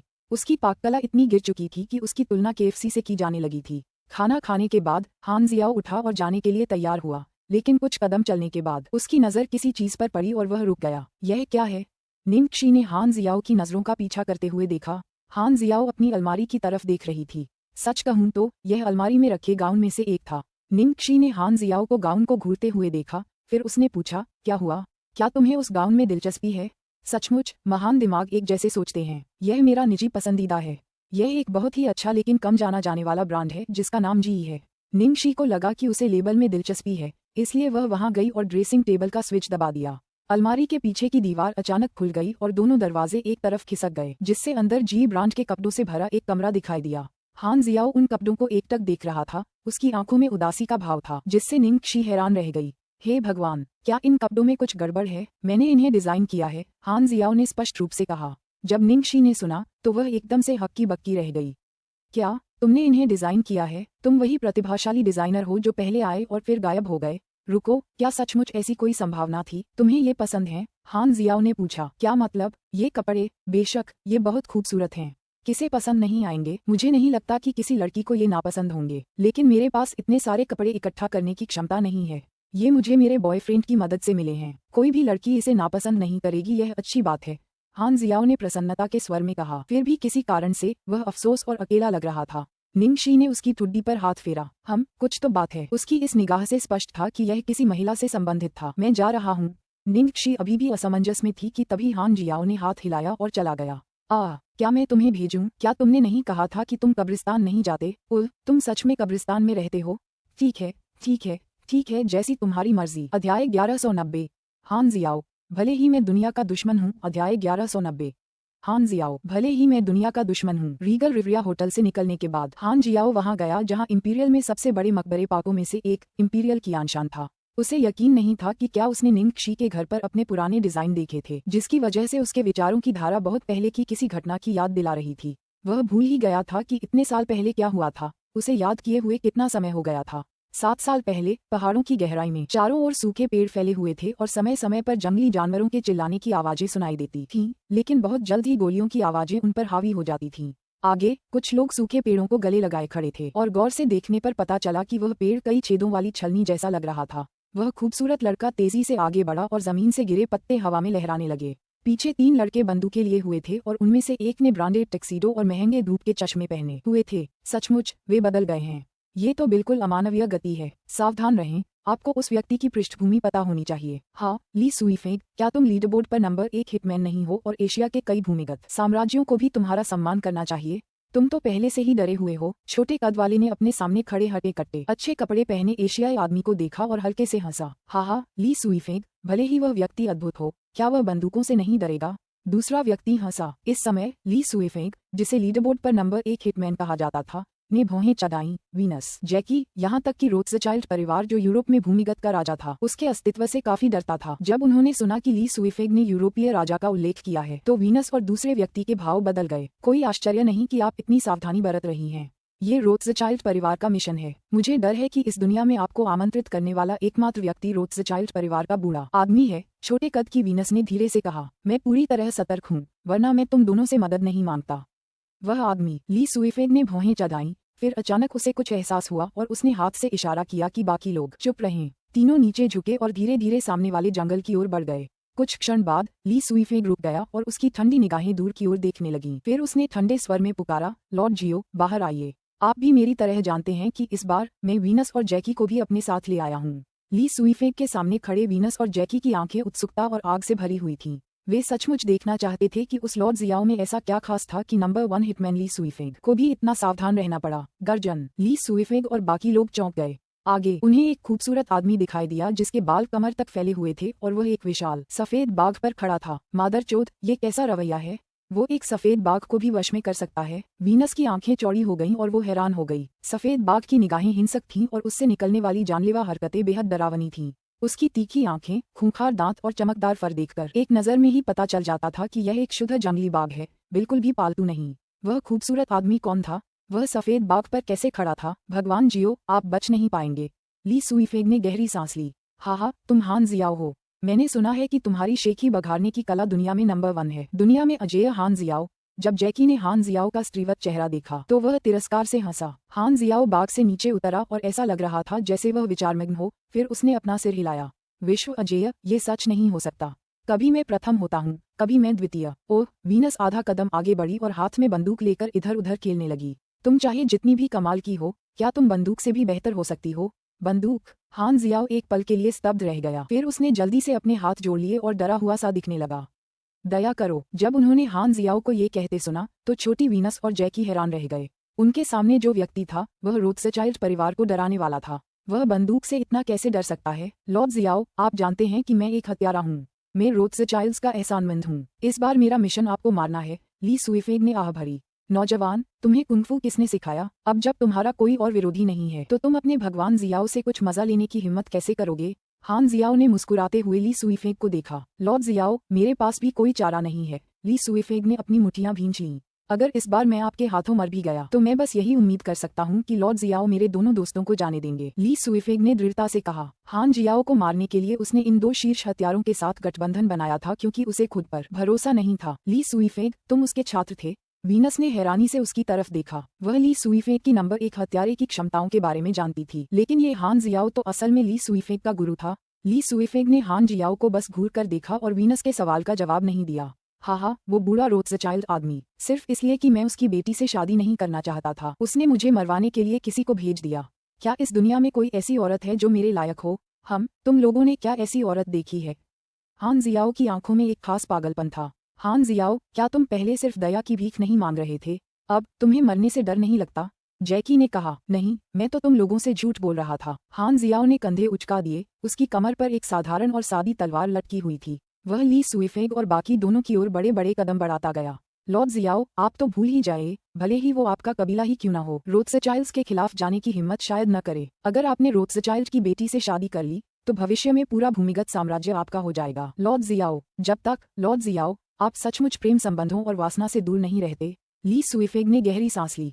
हान जियाओ मार्शल आर्ट में माहिर था, इसलिए इस कला के लिए प्रेम संबंधों को नकारना उसके लिए कोई खोखली बात नहीं थी। जब उसने देखा कि हान जियाओ ने जवाब देना बंद कर दिया है तो ली सुइफेग की आंखों में एक सिहरन पैदा करने वाली ठंडक उभर आई। जब तक वह हान जियाओ को मार डालता, रोथस्चाइल्ड कबीला उसे वो सब देता रहेगा जिसके बारे में वह सिर्फ सपने ही देख सकता था। ठीक है, वे कहते हैं कि लॉर्ड जियाओ गोली खा सकते हैं। मैं, ली सुइफेग ने अपने पूरे जीवन में ऐसा नहीं देखा है। हालांकि नंबर 1 हत्यारा बनने के बाद मैंने बहुत कुछ अनुभव किया है। फिर भी मैं समझता हूँ कि आप, हान जियाओ, अपराजय नहीं हैं। जैसे ही बाकी दोनों ली सुइफेग के वाक्य का अंत समझ पाए, उनकी बंदूक हान जियाओ पर तान दी और धम्मा गोली चलने की आवाज आई। कियांग। उसी समय हान जियाओ वहां से गायब हो गया। गिरी हुई पत्तियों का एक समूह हवा में तैरने लगा। क्या वीनस और जैकी अपनी जगह पर दंग रह गए? उन्हें हैरानी थी कि हान जियाओ ली सुइफेग की गोली से बच निकला था। यहाँ तक कि ली सुइफेग खुद भी इससे हैरान थे। सावधान! अचानक वीनस ली सुइफेग पर चिल्लाई। वाह नौजवान, तुम्हारी रफ्तार धीमी होती जा रही है। कुछ चीजें ऐसी होती हैं जिन्हें बंदूकों से नहीं सुलझाया जा सकता। तुम ही बताओ। हान जियाओ के मुंह पर एक शैतानी मुस्कान आ गई। उसका दाहिना हाथ पंजे में बदल गया और उसने हल्के से ली सुइफेग के गले को पकड़ लिया। मैंने पहले ही कहा था कि तुम गोली नहीं झेल सकते, लेकिन मुझे नहीं लगता था कि तुम गोलियों से बच पाओगे। ली सुइफेग निराश दिख रहा था क्योंकि उसकी आंखों की ठंडक गायब हो गई थी और उसकी जगह डर ने ले ली थी। लॉर्ड जियाओ, मैं आपका शिष्य था। क्या तुम सच में मुझे मारना चाहते हो? अब ली सुइफेग को पछतावा हुआ। वह जानता था कि हान जियाओ कैसा है, फिर भी रोथस्चाइल्ड्स के वादों से वह पागल हो गया था। चिंता मत करो, तुम मेरे छात्र हो, मैं तुम्हें नहीं मारूंगा। हान जियाओ एक पल के लिए रुका, फिर जवाब दिया। भगवान जियो धन्यवाद, मैं। हालांकि ली सुइफेग की बात पूरी होने से पहले ही एक कर्कश आवाज आई। हान जियाओ ने ली सुइफेग का गला तोड़ दिया था। नहीं, मैं फिर झूठ बोल रहा हूँ, बहुत भुलक्कड़ हूँ। हान जियाओ का दाहिना हाथ ढीला पड़ गया और ली सुइफेग का शरीर निढाल होकर जमीन पर गिर पड़ा। जब उन्होंने देखा कि ली सुइफेग की हत्या कर दी गई है तो वीनस और जैकी अविश्वास से दंग रह गए। उसे मार डालो। उनके चेहरे पर फिर से पहले जैसी शांति लौट आई। वे तेजी से तितर बितर हो गए और हान जियाओ पर कई गोलियां चलाईं। मस्त है। हान जियाओ की तलवार ने उसके सामने की गोलियों को रोक दिया था और तलवार से उड़ती आग की चिंगारियां के साथ सोने और धातु के टकराने की आवाज गूंज रही थी। अरे यार, ये तो झूठ होगा। ये इंसान है या राक्षस? जैकी के माथे पर ठंडा पसीना आ गया। इस दुनिया में गोलियों से बचने वाले लोग तो हैं, लेकिन किसने किसी को तलवार से गोली रोकते देखा है? हान जियाओ, क्या तुमने गेम खेलना बंद कर दिया है? अचानक दूर से एक आदमी और एक औरत आए। बात करने वाले आदमी ने पूरी तरह से काले रंग का पहनावा पहना था और वह गंभीर लग रहा था, जबकि औरत ने एक लंबी पोशाक पहनी थी और उसकी तीखी निगाहें हान जियाओ को घूर रही थीं। वह बहुत सुंदर और प्यारी लग रही थी। हाँ, मैं तो बस खेल रहा था। हान जियाओ हंसा। ओरिजिनल सिंस लीडरबोर्ड के नंबर 1 हत्यारे, एशिया के नंबर 1 हत्यारे और अमेरिका के नंबर 1 हत्यारे हान जियाओ, आपने किसका अपमान किया? काले कपड़े पहने आदमी ने उत्सुकता से पूछा। रोथस्चाइल्ड, वह बूढ़ा आदमी। मैं उसकी बेटी से शादी नहीं करना चाहता, इसलिए उसने मुझे मारने के लिए किसी को भेज दिया। हान जियाओ ने कंधे उचकाते हुए कहा। दिलचस्प है। काले कपड़े पहने आदमी ने तिरस्कार से देखा। इस दुनिया में कोई भी ऐसा नहीं है जो तुम्हारे जैसा हो सके। जैसे ही उसने ये कहा, उस सुंदर लड़की ने उसका कान खींचा। किन वेंटियन, अगर तुम हान जियाओ को उकसाते रहे तो मैं तुम्हारा मुंह थप्पड़ मार दूंगी। किन युगे, मैं सच कह रहा हूँ। इस दुनिया में कोई भी महिला उसके लायक नहीं है। किन वेंटियन ने गंभीरता से कहा। मैं भी शामिल हूँ, युगे नाम की लड़की ने दुखी होकर कहा। ओह तुम कोई आम लड़की नहीं हो, किन वेंटियन ने असहाय होकर कहा। क्या आप लोगों का काम हो गया। वीनस का क्रोध बाहर आ गया जब उसने काले कपड़े पहने व्यक्ति किन वेंटियन पर गोली चलाई। कियांग। किन वेंटियन ने तुरंत तलवार निकाली और उसे अमानवीय गति से लहराया। वह टूटा। किन वेंटियन ने गोली रोकने के बाद अपनी टूटी हुई तलवार को देखा और उसकी आंखें क्रूर हो गईं। क्या आप मौत की तलाश में हैं? तुरंत ही किन वेंटियन कुछ कदम चलकर वीनस के पास पहुंचा और इससे पहले कि वह कुछ प्रतिक्रिया दे पाती, उसकी टूटी हुई तलवार ने वीनस की गर्दन पर वार कर दिया। दो सनकी जैकी के रोंगटे खड़े हो गए। वह अमेरिका का नंबर 1 हत्यारा था और उसे कभी हराया नहीं गया था। पूरा अमेरिका उसकी आहट से ही डर जाता, फिर भी आज उसकी मुलाकात दो शैतानों से हुई थी। क्या आपको लगता है कि आप बच सकते हैं? जब उन्होंने जैकी को जंगल में भागते देखा तो किन वेंटियन ने टूटी हुई तलवार फेंकी, जो हवा में कटती हुई जैकी के सिर में जा लगी। जब दोनों के बीच समझौता हो गया तो किन वेंटियन हान जियाओ के पास गया और बोला, रोथस्चाइल्ड का भूमिगत प्रभाव पूरे यूरोप में फैला हुआ है। मैंने सुना है कि एशिया और अमेरिका में भी उसका बहुत बड़ा प्रभाव है। वह कई युद्धग्रस्त देशों के पीछे का मास्टरमाइंड भी था। यह आश्चर्यजनक है। तो मुझे लगता है मुझे उसकी बेटी से शादी कर लेनी चाहिए। हान जियाओ ने अपनी ठुड्डी पकड़ी और कुछ सोचने के बाद कहा, ऐसी कोई सांसारिक महिला नहीं है जो आपके अनुकूल हो सके। किन वेंटियन ने भावशून्यता से कहा, अगर सांसारिक महिलाएं मुझे पसंद नहीं हैं, तो क्या तुम मुझे पसंद हो? क्या तुम्हें मुझ पर क्रश है? हान जियाओ ने किन वेंटियन की ओर इशारा किया। डराना। किन वेंटियन ने हान जियाओ को मारने की कोशिश की, लेकिन वह आसानी से बच निकला। आप राजवंशों के वंशज इतने हिंसक हैं, यह अच्छा नहीं है। हान जियाओ हंसा, फिर लड़की का हाथ खींच लिया और चला गया। अरे, मैं भी राजवंश की वंशज हूँ। लड़की ने हान जियाओ को नाखुश होकर देखा। हा, किन शे हुआंग 1 निर्दयी थे और अगर मैं गलत नहीं हूँ तो उनके वंशजों में भी निर्दयता के जीन हैं। एक पल में हान जियाओ पहाड़ की चोटी पर पहुंच गया और लड़की को अपनी बाहों में ले लिया। किसी भी हालत में तुम्हें ऐसा कहने की इजाजत नहीं है। तुम्हें ये कहने की इजाजत नहीं है कि किन शी हुआंग के वंशज अब निर्दयी हैं। लड़की नाराज हो गई और उसके चेहरे पर चुटकी काटी। मुझे पता है। हान जियाओ ने अपने सामने इस साहसी महिला को असहायता से देखा। लड़की अब संतुष्ट थी और खुशी से उसके सामने घूम गई। क्या मेरा पहनावा सुंदर है? हान जियाओ ने इसके बारे में सोचा, फिर मुस्कुराते हुए कहा, अगर आप इसे नहीं पहनती तो यह ज्यादा सुंदर होता। बेवकूफ, अगर तुम्हारे पास समय हो तो तुम्हें दुनिया से बाहर जाकर देखना चाहिए। यह इटली का सबसे बड़ा ब्रांड है और इसका दुनिया भर में सिर्फ 10 पीस का सीमित संस्करण है। लड़की ने मुंह बनाया और दुखी हुई कि हान जियाओ को इसकी तारीफ करना नहीं आता। यह मेरे लिए बस साधारण सामान है। रुको, जब तक मैं अगली बार पहनने के लिए तुम्हारे लिए कुछ डिजाइन नहीं कर देता। हान जियाओ ने गर्व से कहा, तुमने तो कहा था। मैं इंतजार करूंगी। लड़की बैठ गई और हान जियाओ की बाहों में झुक गई। उसकी आंखों में चिंता थी। क्या कोई परेशानी होगी क्योंकि तुमने रोथस्चाइल्ड की बेटी को ठुकरा दिया था? मुसीबत। हान जियाओ अचानक जोर से हंसा। इस दुनिया में अगर मैं किसी को मरना चाहूं तो मर जाएगा, तो कौन मेरे खिलाफ जा सकता है? मैं उस बुढ़े से अपना हिसाब बाद में चुका लूंगा। फिर से शेखी बघार रही हो। दुनिया में अजेय होने का दावा करने से पहले किन वेंटियन को हराने तक इंतजार करो। लड़की खुद को रोक नहीं पाई और पलटवार करने लगी। किन वेंटियन का जिक्र फिर मत करना। अगर वो रोमांस छोड़ रहा है तो कोई बात नहीं, क्योंकि वो मुझे बार बार ऐसा करने के लिए उकसा रहा था। मैं एक पत्नी वाला इंसान हूँ। हान जियाओ की उंगलियां लड़की के बालों में घूम गईं और वो खिल्ली उड़ा रहा था। ऐसा इसलिए है क्योंकि उसे चिंता है कि तुम मार्शल आर्ट की उपेक्षा कर दोगे। केवल तुम ही उसके योग्य प्रतिद्वंद्वी हो, इसलिए यदि तुम चले गए तो उसके जीवित रहने में कोई मजा नहीं है। लड़की ने खिलखिलाकर कहा, तुम सावधान रहो। उस बूढ़े विकृत व्यक्ति को मुझसे प्यार नहीं करना चाहिए, वरना तुम्हें एक रोमांटिक प्रतिद्वंद्वी मिल जाएगा। हान जियाओ ने गंभीरता से कहा। हान जियाओ कुछ और कह पाता, इससे पहले ही अचानक उनके पीछे से कदमों की आहट सुनाई दी।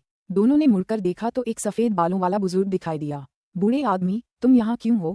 हान जियाओ ने पूछा। अंकल हान यिन। लड़की तेजी से खड़ी हो गई और थोड़ी घबराहट के साथ बुजुर्ग की ओर देखने लगी। वह बुजुर्ग गुरु ही थे जिन्होंने हान जियाओ की प्रतिभा को उजागर किया था और लड़की भी उनसे काफी परिचित थी। इससे पहले कि हान यिन कुछ कह पाता, वह लड़की के पास गया और फिर अपना हाथ उठाया। बिजली की गति से उसका हाथ लड़की पर जोर से पड़ा। हड्डियों के टूटने की आवाज सुनाई दी और लड़की कुछ कर पाती उससे पहले ही वह जमीन पर निढाल होकर गिर पड़ी। बड़े ने उन्हें अचानक से हमला करके चौंका दिया था। हान जियाओ को शुरू से लेकर आखिर तक प्रतिक्रिया करने का मौका ही नहीं मिला।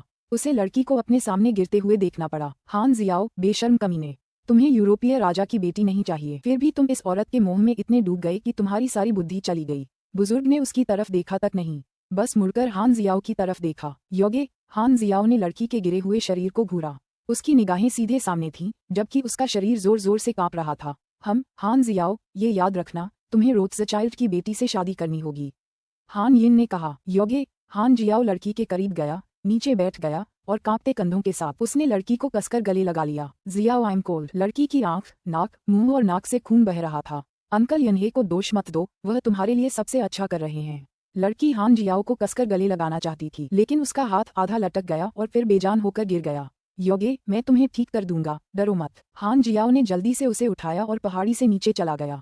तुम मुझसे फिर झूठ बोल रहे हो, बहुत बड़े झूठे, तुम सिर्फ लोगों को मारना जानते हो, तुम दवा या लोगों को बचाना नहीं जानते। हान जियाओ ने अपना चेहरा उसके चेहरे के पास रखा। मैं सीखूंगा, मैं कुछ भी सीखने को तैयार हूँ, मत मरना, मत मरना। तुमने एक बार कहा था कि तुम मुझे बर्फ देखने के लिए कुनलुन शिखर पर ले जाओगे। मैं अब तुम्हारे साथ नहीं जा पाऊंगा। क्या तुम एक सुरक्षित देश ढूंढ सकते हो, एक ऐसी महिला ढूंढ सकते हो जो मुझसे ज्यादा तुम्हें प्यार करती हो, जो मुझे तुम्हारे साथ बाकी जीवन बिताने में मदद करे? मैं सचमुच तुमसे शादी करना चाहता हूँ और तुम्हारे साथ रहना चाहता हूँ। जैसे ही उसने अपनी बात खत्म की, उसके मुंह से भारी मात्रा में खून बह निकला और उसकी सफेद पोशाक चटक लाल रंग की हो गई। हान जियाओ की बाहों में उसका शरीर धीरे धीरे ठंडा पड़ने लगा। योगे, हान जियाओ के नाखून उसकी हथेली में चुभ गए और उसकी उंगलियों के बीच खून बहने लगा। उसने लड़की के शरीर को एक तरफ रख दिया और फिर मुड़कर हान यिन की तरफ देखा। जैसे ही उसने धीरे से अपनी कमर से तलवार निकाली। हान जियाओ, तुम क्या कर रहे हो? जब हान यिन ने देखा कि क्या हो रहा है, तो वह दंग रह गया। ये बदमाश हमेशा से उसका सम्मान करता आया था, फिर भी आज उसने एक औरत के लिए उस पर तलवार चलाने की हिम्मत की। मैं पूर्वजों को धोखा देना और नष्ट करना चाहता हूँ। हान जियाओ ने तलवार पकड़ी और हान यिन की ओर चल पड़ा।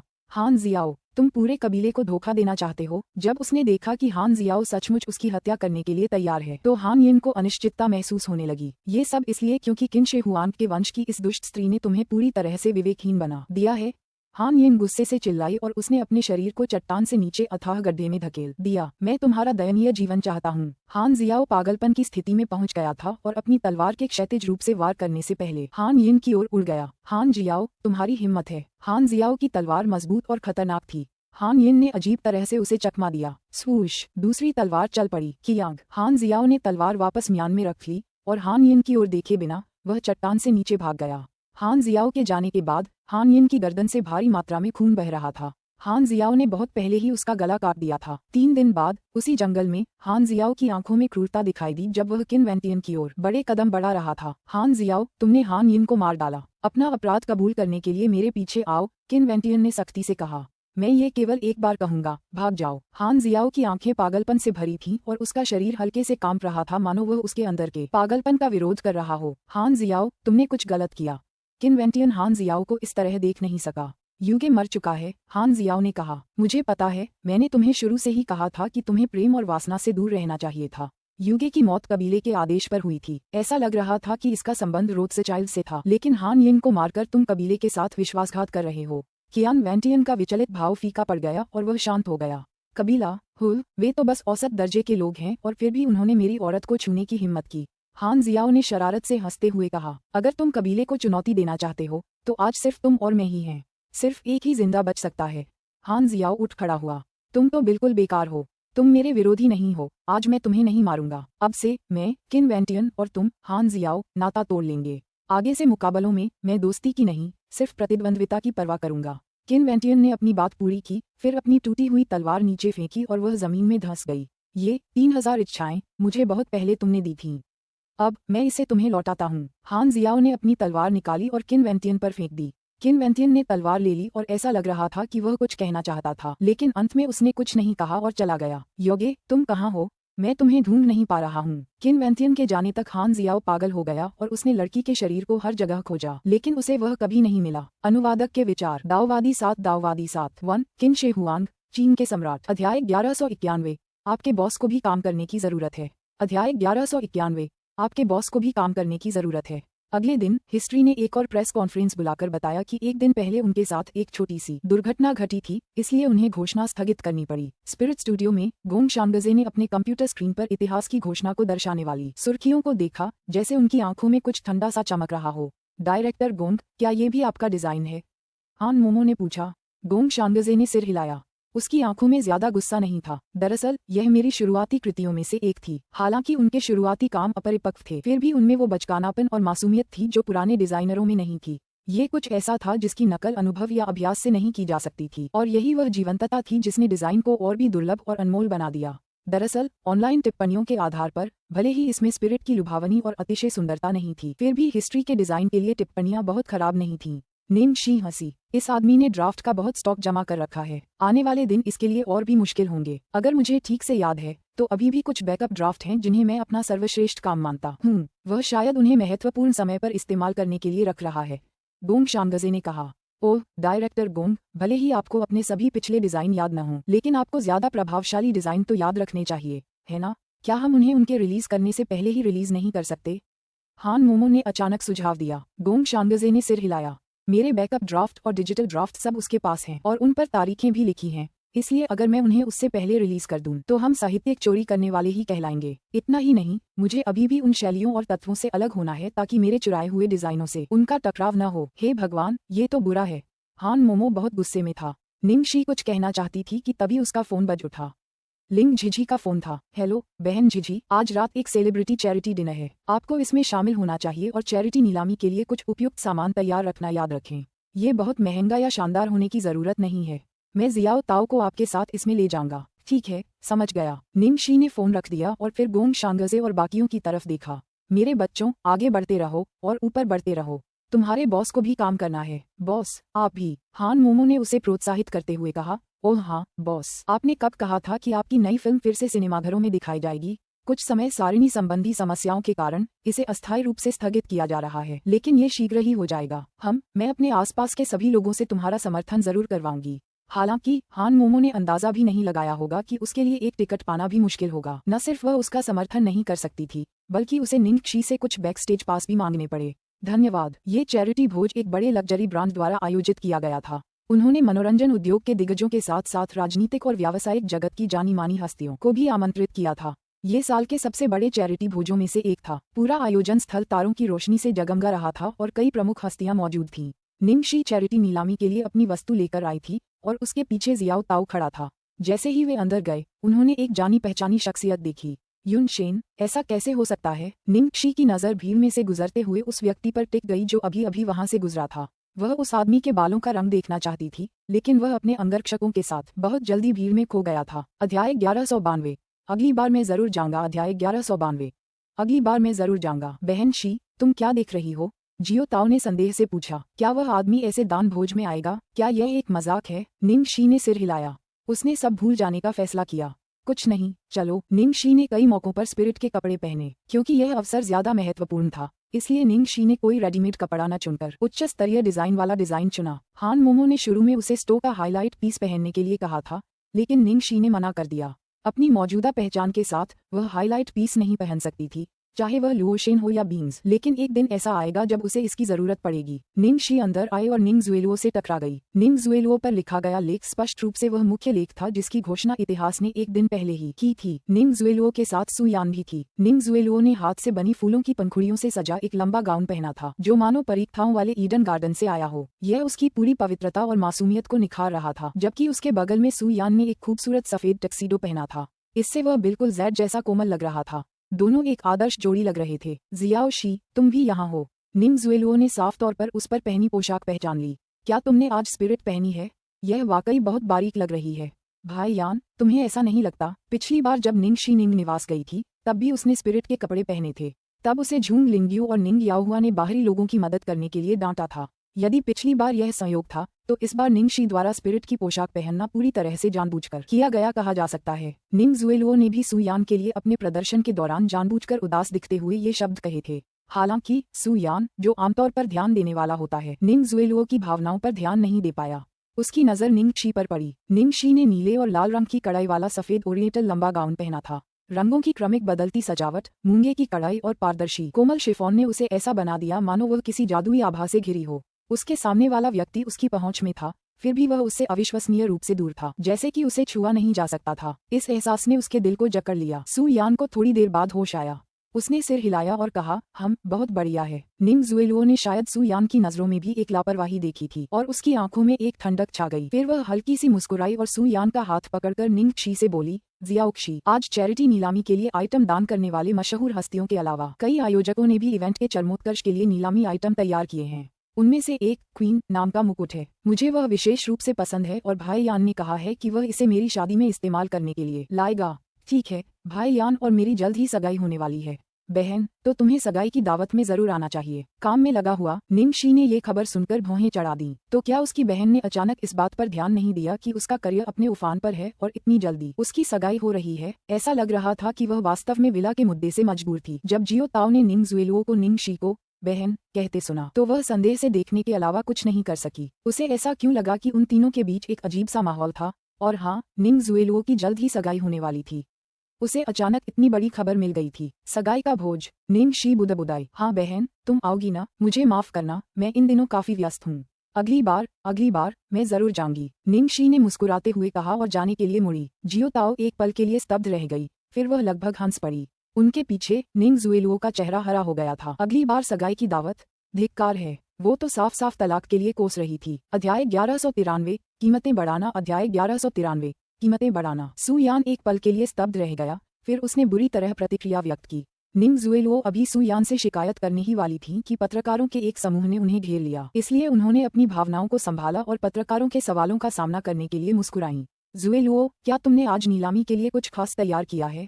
ये कुछ खास नहीं है, बस कुछ निजी सामान है। ओह, जुएलुओ के निजी सामान? मुझे यकीन है कि हर कोई इसकी जोरदार बोली लगाएगा। हमें याद है कि पिछले साल जुएलुओ तुमने अपनी कलाई से एक रिबन खोला था और उसकी बोली 1 लाख में लग गई थी। सभी पत्रकारों ने इसकी खूब तारीफ की। खैर, हर कोई यह सब दान के लिए कर रहा है। शुएलुओ, क्या आज तुम किसी चीज पर बोली लगाना चाहते हो? एक बात तो है, लेकिन बाद में सबको पता चल जाएगा। श्री सु को सफलतापूर्वक प्रपोज किए हुए काफी समय हो गया है। मुझे आश्चर्य है कि हम आपकी शादी में कब शामिल हो पाएंगे। निंग जुएलुओ ने अपने बगल में सु यान की ओर शर्म से देखा और कहा, जल्द ही हम सभी को सूचित करेंगे। निंगशी के हॉल में प्रवेश करने के बाद सभी बड़े बड़े लोग और सार्वजनिक हस्तियां आपस में बातचीत और गपशप कर रहे थे। मंच के सामने मेजबान और नीलामीकर्ता नीलामी की तैयारी कर रहे थे। बहन शी, मैं नीलामी के लिए सामान पहुंचा दूंगा, जियो ताओ ने कहा। निंगशी ने सिर हिलाया। ठीक है। अपने प्रभाव के कारण उसके लिए बहुत महंगी वस्तु लाना उचित नहीं था, इसलिए निंगशी ने $30,000 मूल्य का एक जेड कंगन दान करने का फैसला किया। निंगशी ने अपनी स्कर्ट ठीक की और फिर बैठने की जगह ढूंढ ली। कुछ ही देर बाद जियाओ ताओ वापस आया और उसे एक नंबर वाला बोलीदाता कार्ड दिया। हर मेहमान के पास बाद में नीलामी के लिए एक कार्ड था, लेकिन उसमें कुछ खास नहीं था जो उसे चाहिए था, इसलिए शायद उसे उसका इस्तेमाल न करना पड़े। जब सभी मेहमान आ गए तो मेजबानों ने मंच पर जोश से कार्यक्रम शुरू किया। आज यहाँ उपस्थित सभी सम्मानित अतिथियों, हमारे वार्षिक लॉस एंजल्स सेलिब्रिटी चैरिटी भोज में आपका स्वागत है। इस वर्ष हमारा विषय है, दान को फैशन बनने दो। कुछ साधारण आरंभिक टिप्पणियों और मशहूर हस्तियों तथा समाजसेवी लोगों के भाषणों के बाद भोज रात के नीलामी खंड में प्रवेश कर गया। पहले दौर में मशहूर हस्तियों द्वारा दान की गई वस्तुओं के लिए बोली लगाई गई।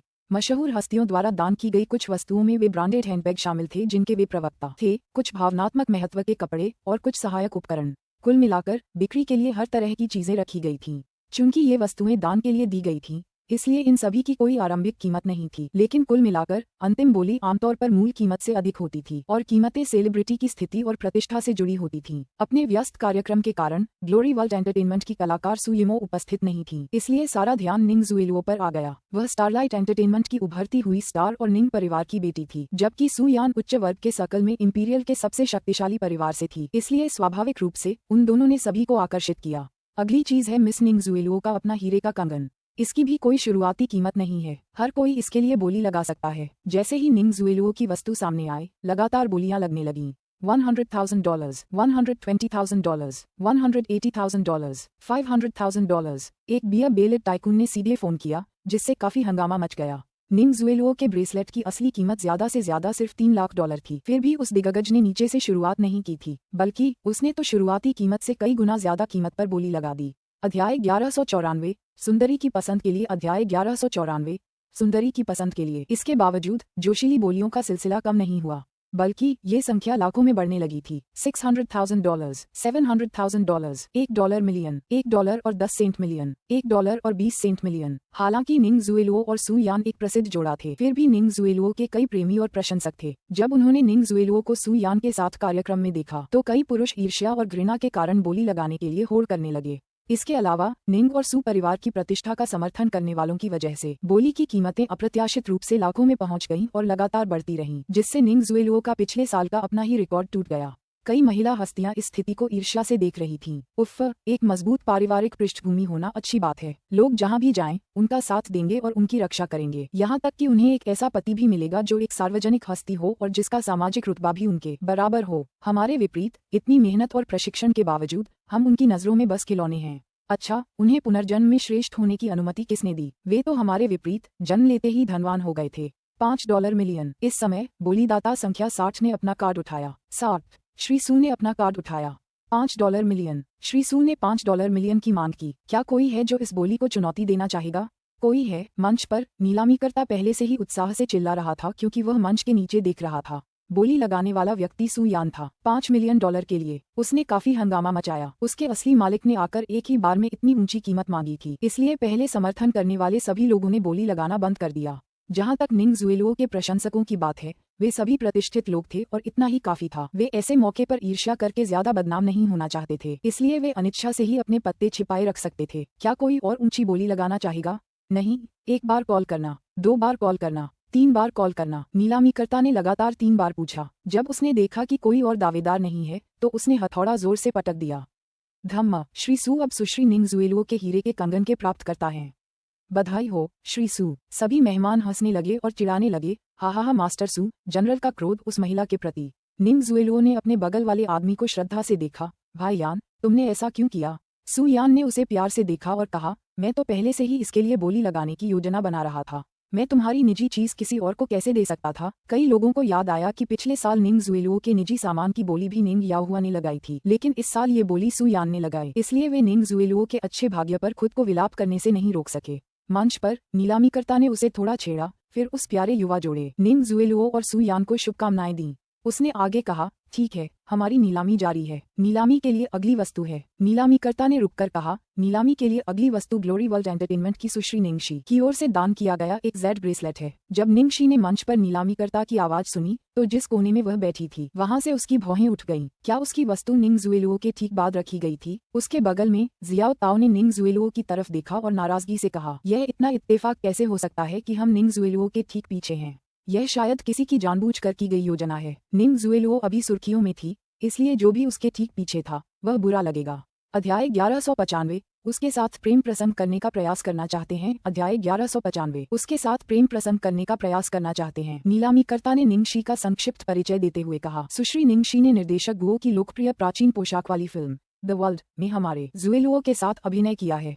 वह फिल्म में दूसरी मुख्य महिला कलाकार मिंग चांगे थीं और दर्शकों को उनका किरदार बहुत पसंद आया। द वर्ल्ड वाकई हिट रही थी, फिर भी एक मुख्य महिला और एक सहायक भूमिका के कारण उसकी तुलना निंग ज़ुएलुओ से की जानी थी, जिससे उसका भविष्य अंधकार में लग रहा था। सह मुख्य भूमिका निभाने वाली इस कलाकार को सेलिब्रिटी जगत में लगभग कोई नहीं जानता था।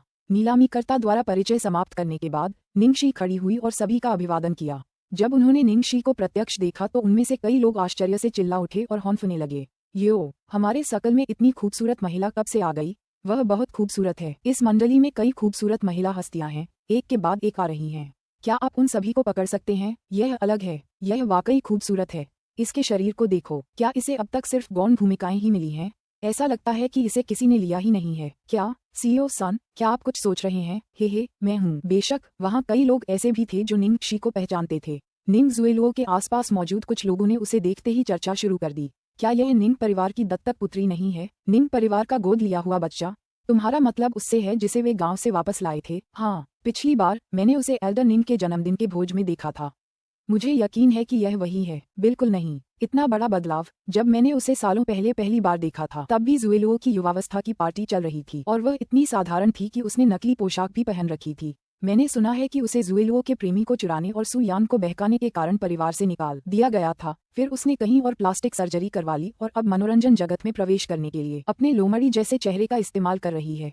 यह मुर्गी फीनिक्स बनना चाहती है। तुम पेशाब करके खुद को क्यों नहीं देखती? ठीक है, सभी लोग बोली लगाना शुरू कर सकते हैं, नीलामीकर्ता ने कहा। दुर्भाग्यवश जैसे ही उन्होंने ये कहा, भीड़ अचानक शांत हो गई। अचानक किसी ने भी बोली नहीं लगाई। ऐसे अवसर पर निश्चित रूप से ऐसी स्थिति नहीं होगी कि कोई भी बोली न लगाए जब तक कि किसी ने अंधेरे में जानबूझकर परिणामों में हेरफेर न किया हो। जियाओ ताओ ने दांत पीसते हुए कहा, मुझे पता था कि कोई जानबूझकर ऐसी चाल चलेगा। अच्छी बात है कि हम पूरी तरह तैयार हैं। समर्थन के साथ तैयार? निंगशी ने झुककर पूछा। जियाओ ताओ ने सिर हिलाया। बिल्कुल, ऐसी स्थिति से बचने के लिए मैं उसे तुरंत सूचित करूंगा। ऐसी अजीबोगरीब स्थिति से बचने के लिए जहां कोई बोली ही न लगाए या जानबूझकर बोली बढ़ा दे। कई लोग कुछ बैकअप तैयार रखते थे। लिंग झिझी ने ठीक यही तैयारी पहले से ही कर रखी थी। जियाओ ताओ अपने लोगों को कार्रवाई करने के लिए कहने ही वाला था कि अचानक भीड़ में से किसी ने अपना कार्ड उठाया। $1। इस मौके पर भीड़ तुरंत हंसने लगी। किसी ने $1 की बोली लगाई थी। वह कौन था? नीलामीकर्ता भी हंस पड़ा। नंबर 17, सीओ कियान का बिडोन डॉलर। सीओ कियान बहुत मजाकिया हैं। सीओ कियान वह उद्योगपति भी थे जिन्होंने निंग ज़ुएलुओ के कंगन की नीलामी में सबसे जोरदार बोली लगाई थी। अरे कितना गुंडा है। जियाओ ताओ गुस्से से भर गया। सीओ कियान तो पक्का निंग ज़ुएलुओ का प्रशंसक था। शुक्र है कि इसी समय एक अन्य सीओ ने बोली लगाई, $100,000। नंबर 39, सीओ सन ने $100,000 की बोली लगाए। मेजबान ने पास ही खड़े मोटे अधेड़ उम्र के आदमी की तरफ देखा। जब भीड़ ने सीओ सुन को निंग शी की मदद करते सुना तो सब सोच में पड़ गए। सबको पता था कि यह बदनाम बदमाश बस खूबसूरती बचाने के लिए हीरो बनने का नाटक कर रहा था। जाहिर है उसे निंग शी की खूबसूरती में दिलचस्पी थी और वह उससे प्रेम करने की कोशिश कर रहा था। अध्याय 1196। इतना बेवकूफ बैकअप। अध्याय 1196। इतना बेवकूफ बैकअप। जब सु यान ने सीओ सुन को बोली लगाते देखा तो वह परेशान हो गया और उसका हाथ कार्ड उठाने के लिए बढ़ा, लेकिन उसके हाथ के पीछे का हिस्सा निंग ज़ुएलुओ ने भावशून्यता से ढक लिया था। आज इस मौके पर बहुत से लोगों को उनके और निंग कसी के बीच हुए झगड़े के बारे में पता था। अगर सु यान ने निंग कसी की मदद की होती तो कौन जाने क्या क्या बातें निकल आती। निंग ज़ुएलुओ ने जल्दी से कहा, भाई यान चिंता मत करो। लिंग झिझी के काम करने के तरीके के आधार पर उसकी तरफ से बहन की मदद करने के लिए निश्चित रूप से कोई और होगा। सु यान ने कुछ देर के लिए अपने आवेग को दबा लिया, लेकिन जब उसने सीओ सुन का लाल टपकाता व्यवहार देखा जिसे उसने छिपाने की जहमत भी नहीं उठाई तो उसके दिल में एक झुंझलाहट रह गई। नीलामीकर्ता ने पूछा, सीओ सन ने $100,000 मांगे हैं और कोई है?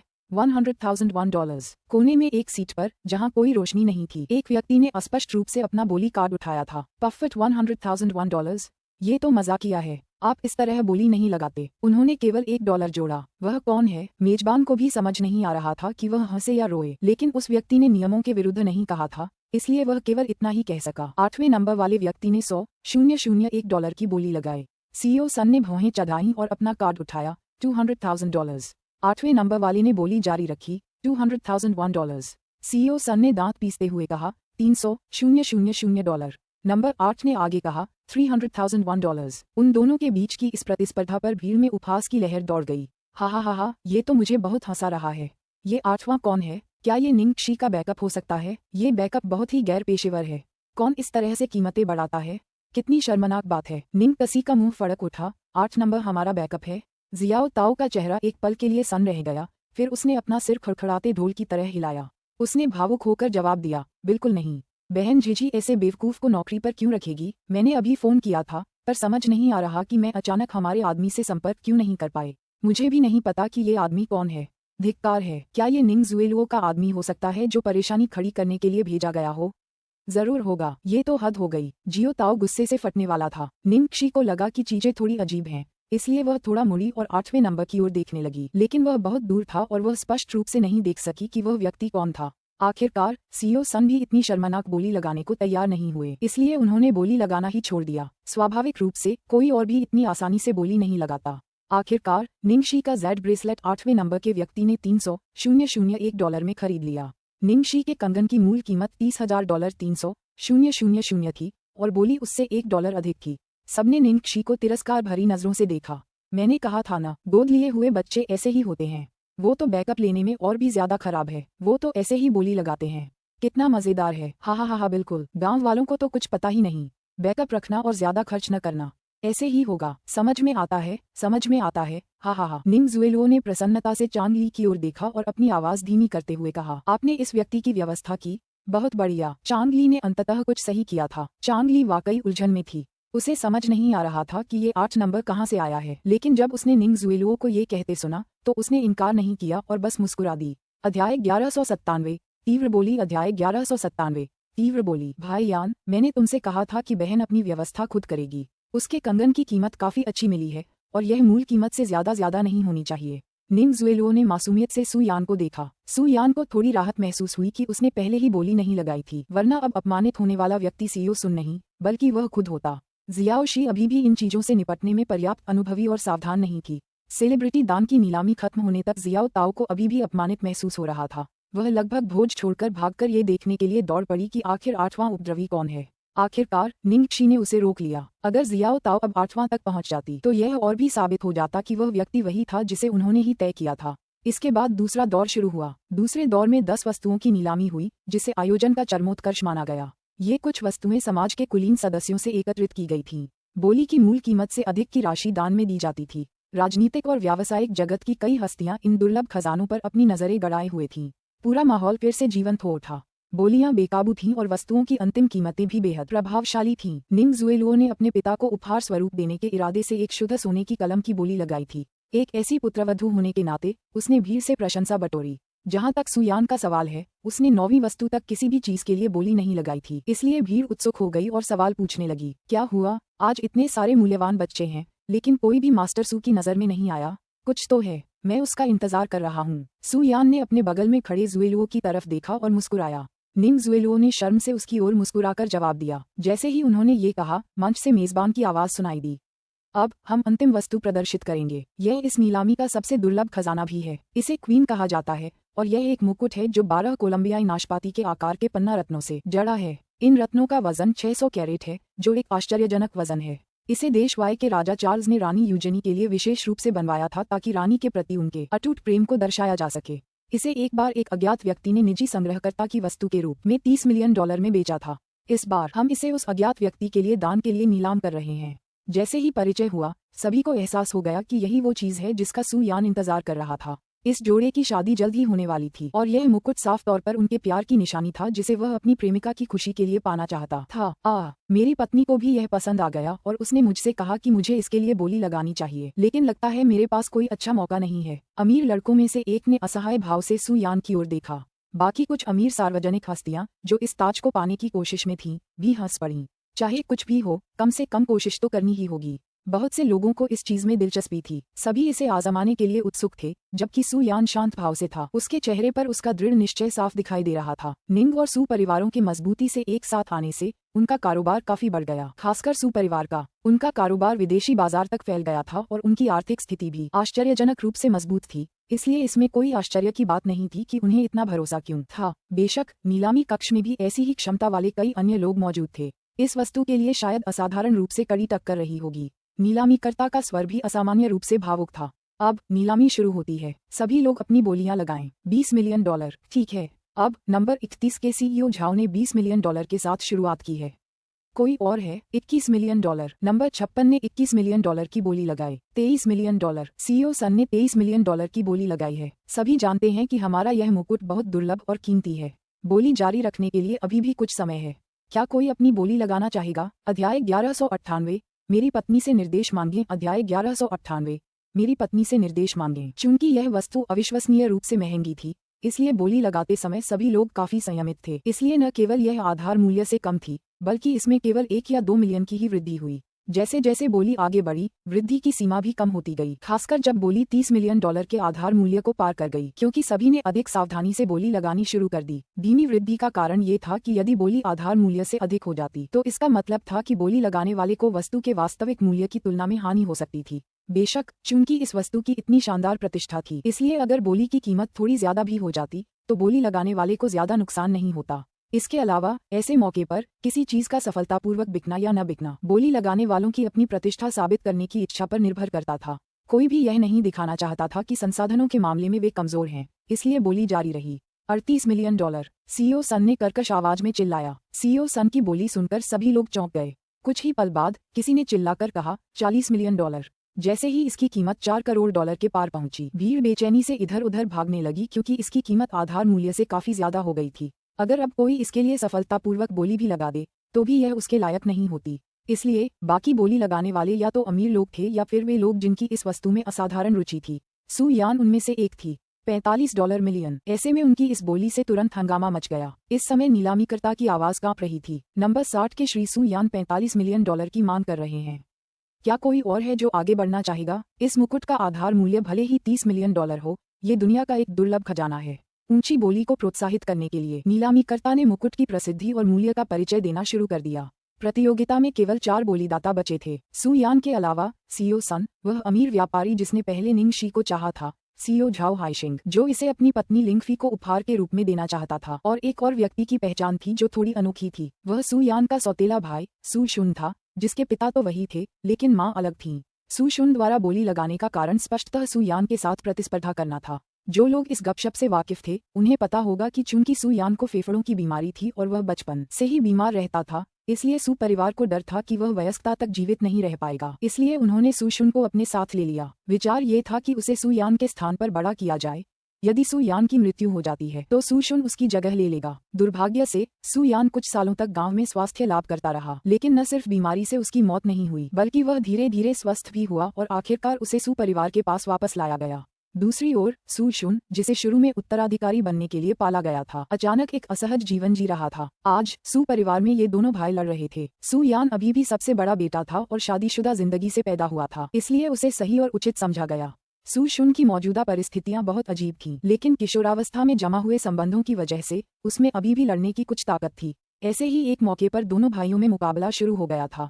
ये देखने लायक एक दिलचस्प शो होने वाला था। $46 मिलियन। सू शुन ने सू यान की बोली का पालन किया। $47 मिलियन। सू यान चिल्लाया। $48 मिलियन। सू शुन फिर से। $50 मिलियन। सू यान ने जवाब दिया। $55 मिलियन। जब सू शुन का आदेश आया तो भीड़ दंग रह गई। सू परिवार का दूसरा स्वामी सचमुच अपनी सजा के लिए इतना कुछ कर रहा था। श्री सू शुन ने $55 मिलियन की बोली लगाई। क्या कोई और बोली लगी है? श्री झाओ, क्या आप अभी भी जारी रखना चाहते हैं? नीलामीकर्ता ने झाओ हाइशेंग की ओर देखा। झाओ हाइशेंग ने अनिश्चितता से अपना सिर खुजलाया। अरे रुको, मुझे अपनी पत्नी को फोन करके आगे की जानकारी लेनी है। पूरी भीड़ हंसने लगी और उसे बेरहमी से चिढ़ाने लगी। अध्याय 1199, बेतहाशा पैसा खर्च करना। अध्याय 1199, बेतहाशा पैसा खर्च करना। हा, तो मैं तुम्हारा इंतजार करूंगा, नीलामकर्ता चिल्लाया। बहुत जल्दी झाओ हाइशेंग ने अपना फोन नीचे रख दिया और माफी मांगते हुए मुस्कुराते हुए कहा, पत्नी कहती है कि यह बहुत महंगा है, इसलिए हम इस पर आगे बोली नहीं लगाएंगे। कृपया जारी रखें, मैडम झाओ वाकई एक अच्छी पत्नी है।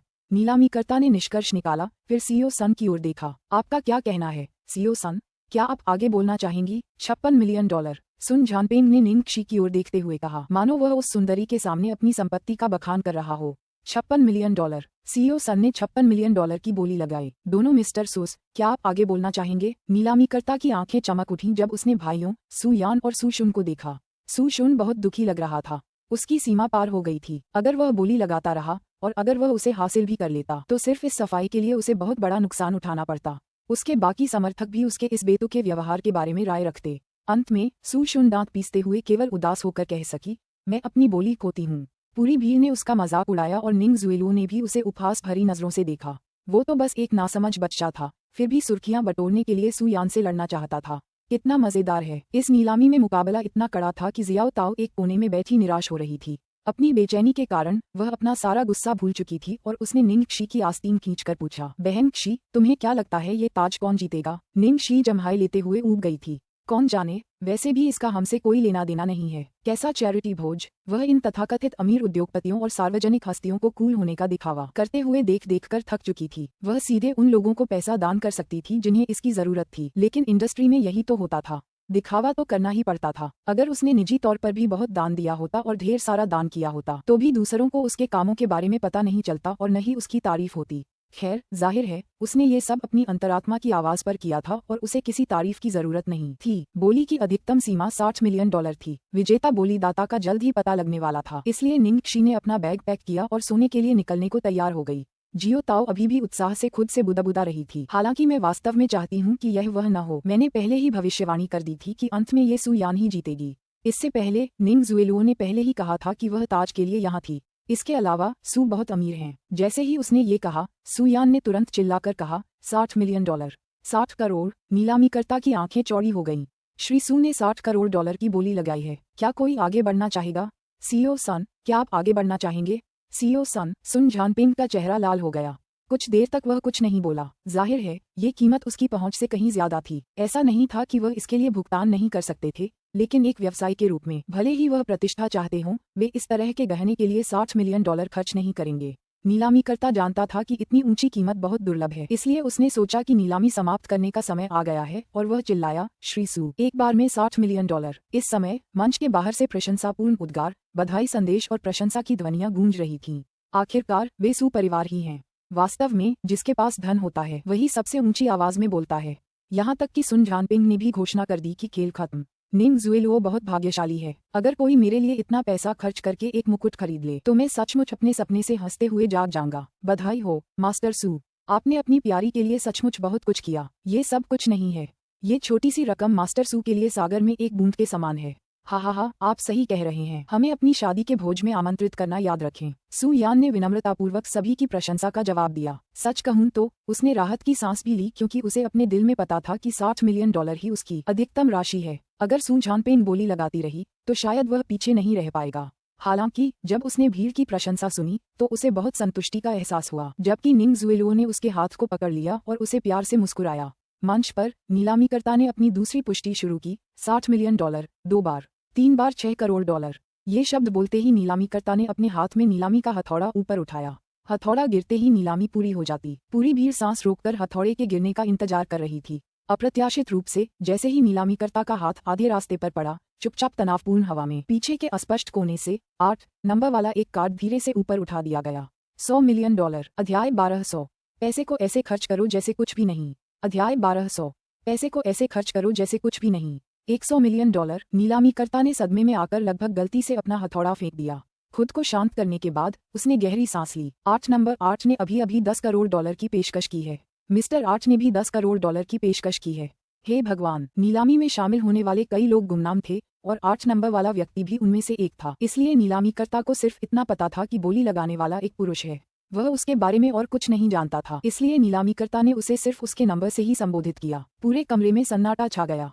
थोड़ी देर बाद भीड़ होश में आए। कुछ लोग तो खड़े होकर उस शांत कोने की ओर देखने की कोशिश भी की, लेकिन उन्हें वहां सिर्फ एक सावला सा व्यक्ति अकेला बैठा दिखाई दिया। रोशनी इतनी कम थी कि उसका चेहरा दिखाई नहीं दे रहा था, इसलिए उन्हें सिर्फ उसका सुंदर पीला सफेद हाथ ही दिखाई दे रहा था। वाह, क्या मैंने गलत सुना? $100 मिलियन? क्या किसी ने अभी $100 मिलियन की पेशकश की है? क्या वह पागल है? इंपीरियल में किसके पास बर्बाद करने के लिए इतनी दौलत है? और तो और, क्या आपको इस तरह बोली लगानी चाहिए? ये तो पैसे को बर्बाद करने जैसा है। ऐसा लगता है जैसे पैसा उसके लिए कुछ भी नहीं है। $100 मिलियन सिर्फ एक सहायक वस्तु के लिए। रुको, यह सही नहीं है। अगर मैं गलत नहीं हूँ तो नंबर 8 ही वह है जिसने प्रस्ताव रखा था। क्या नंबर 8 अभी निंगशी नामक नए कलाकार के साथ नहीं था? ठीक है, मुझे भी याद है। वह पहले एक वस्तु के लिए डॉलर दर डॉलर कीमत बढ़ा रहा था, फिर अचानक उसकी बोली अब $100 मिलियन तक पहुंच गई है।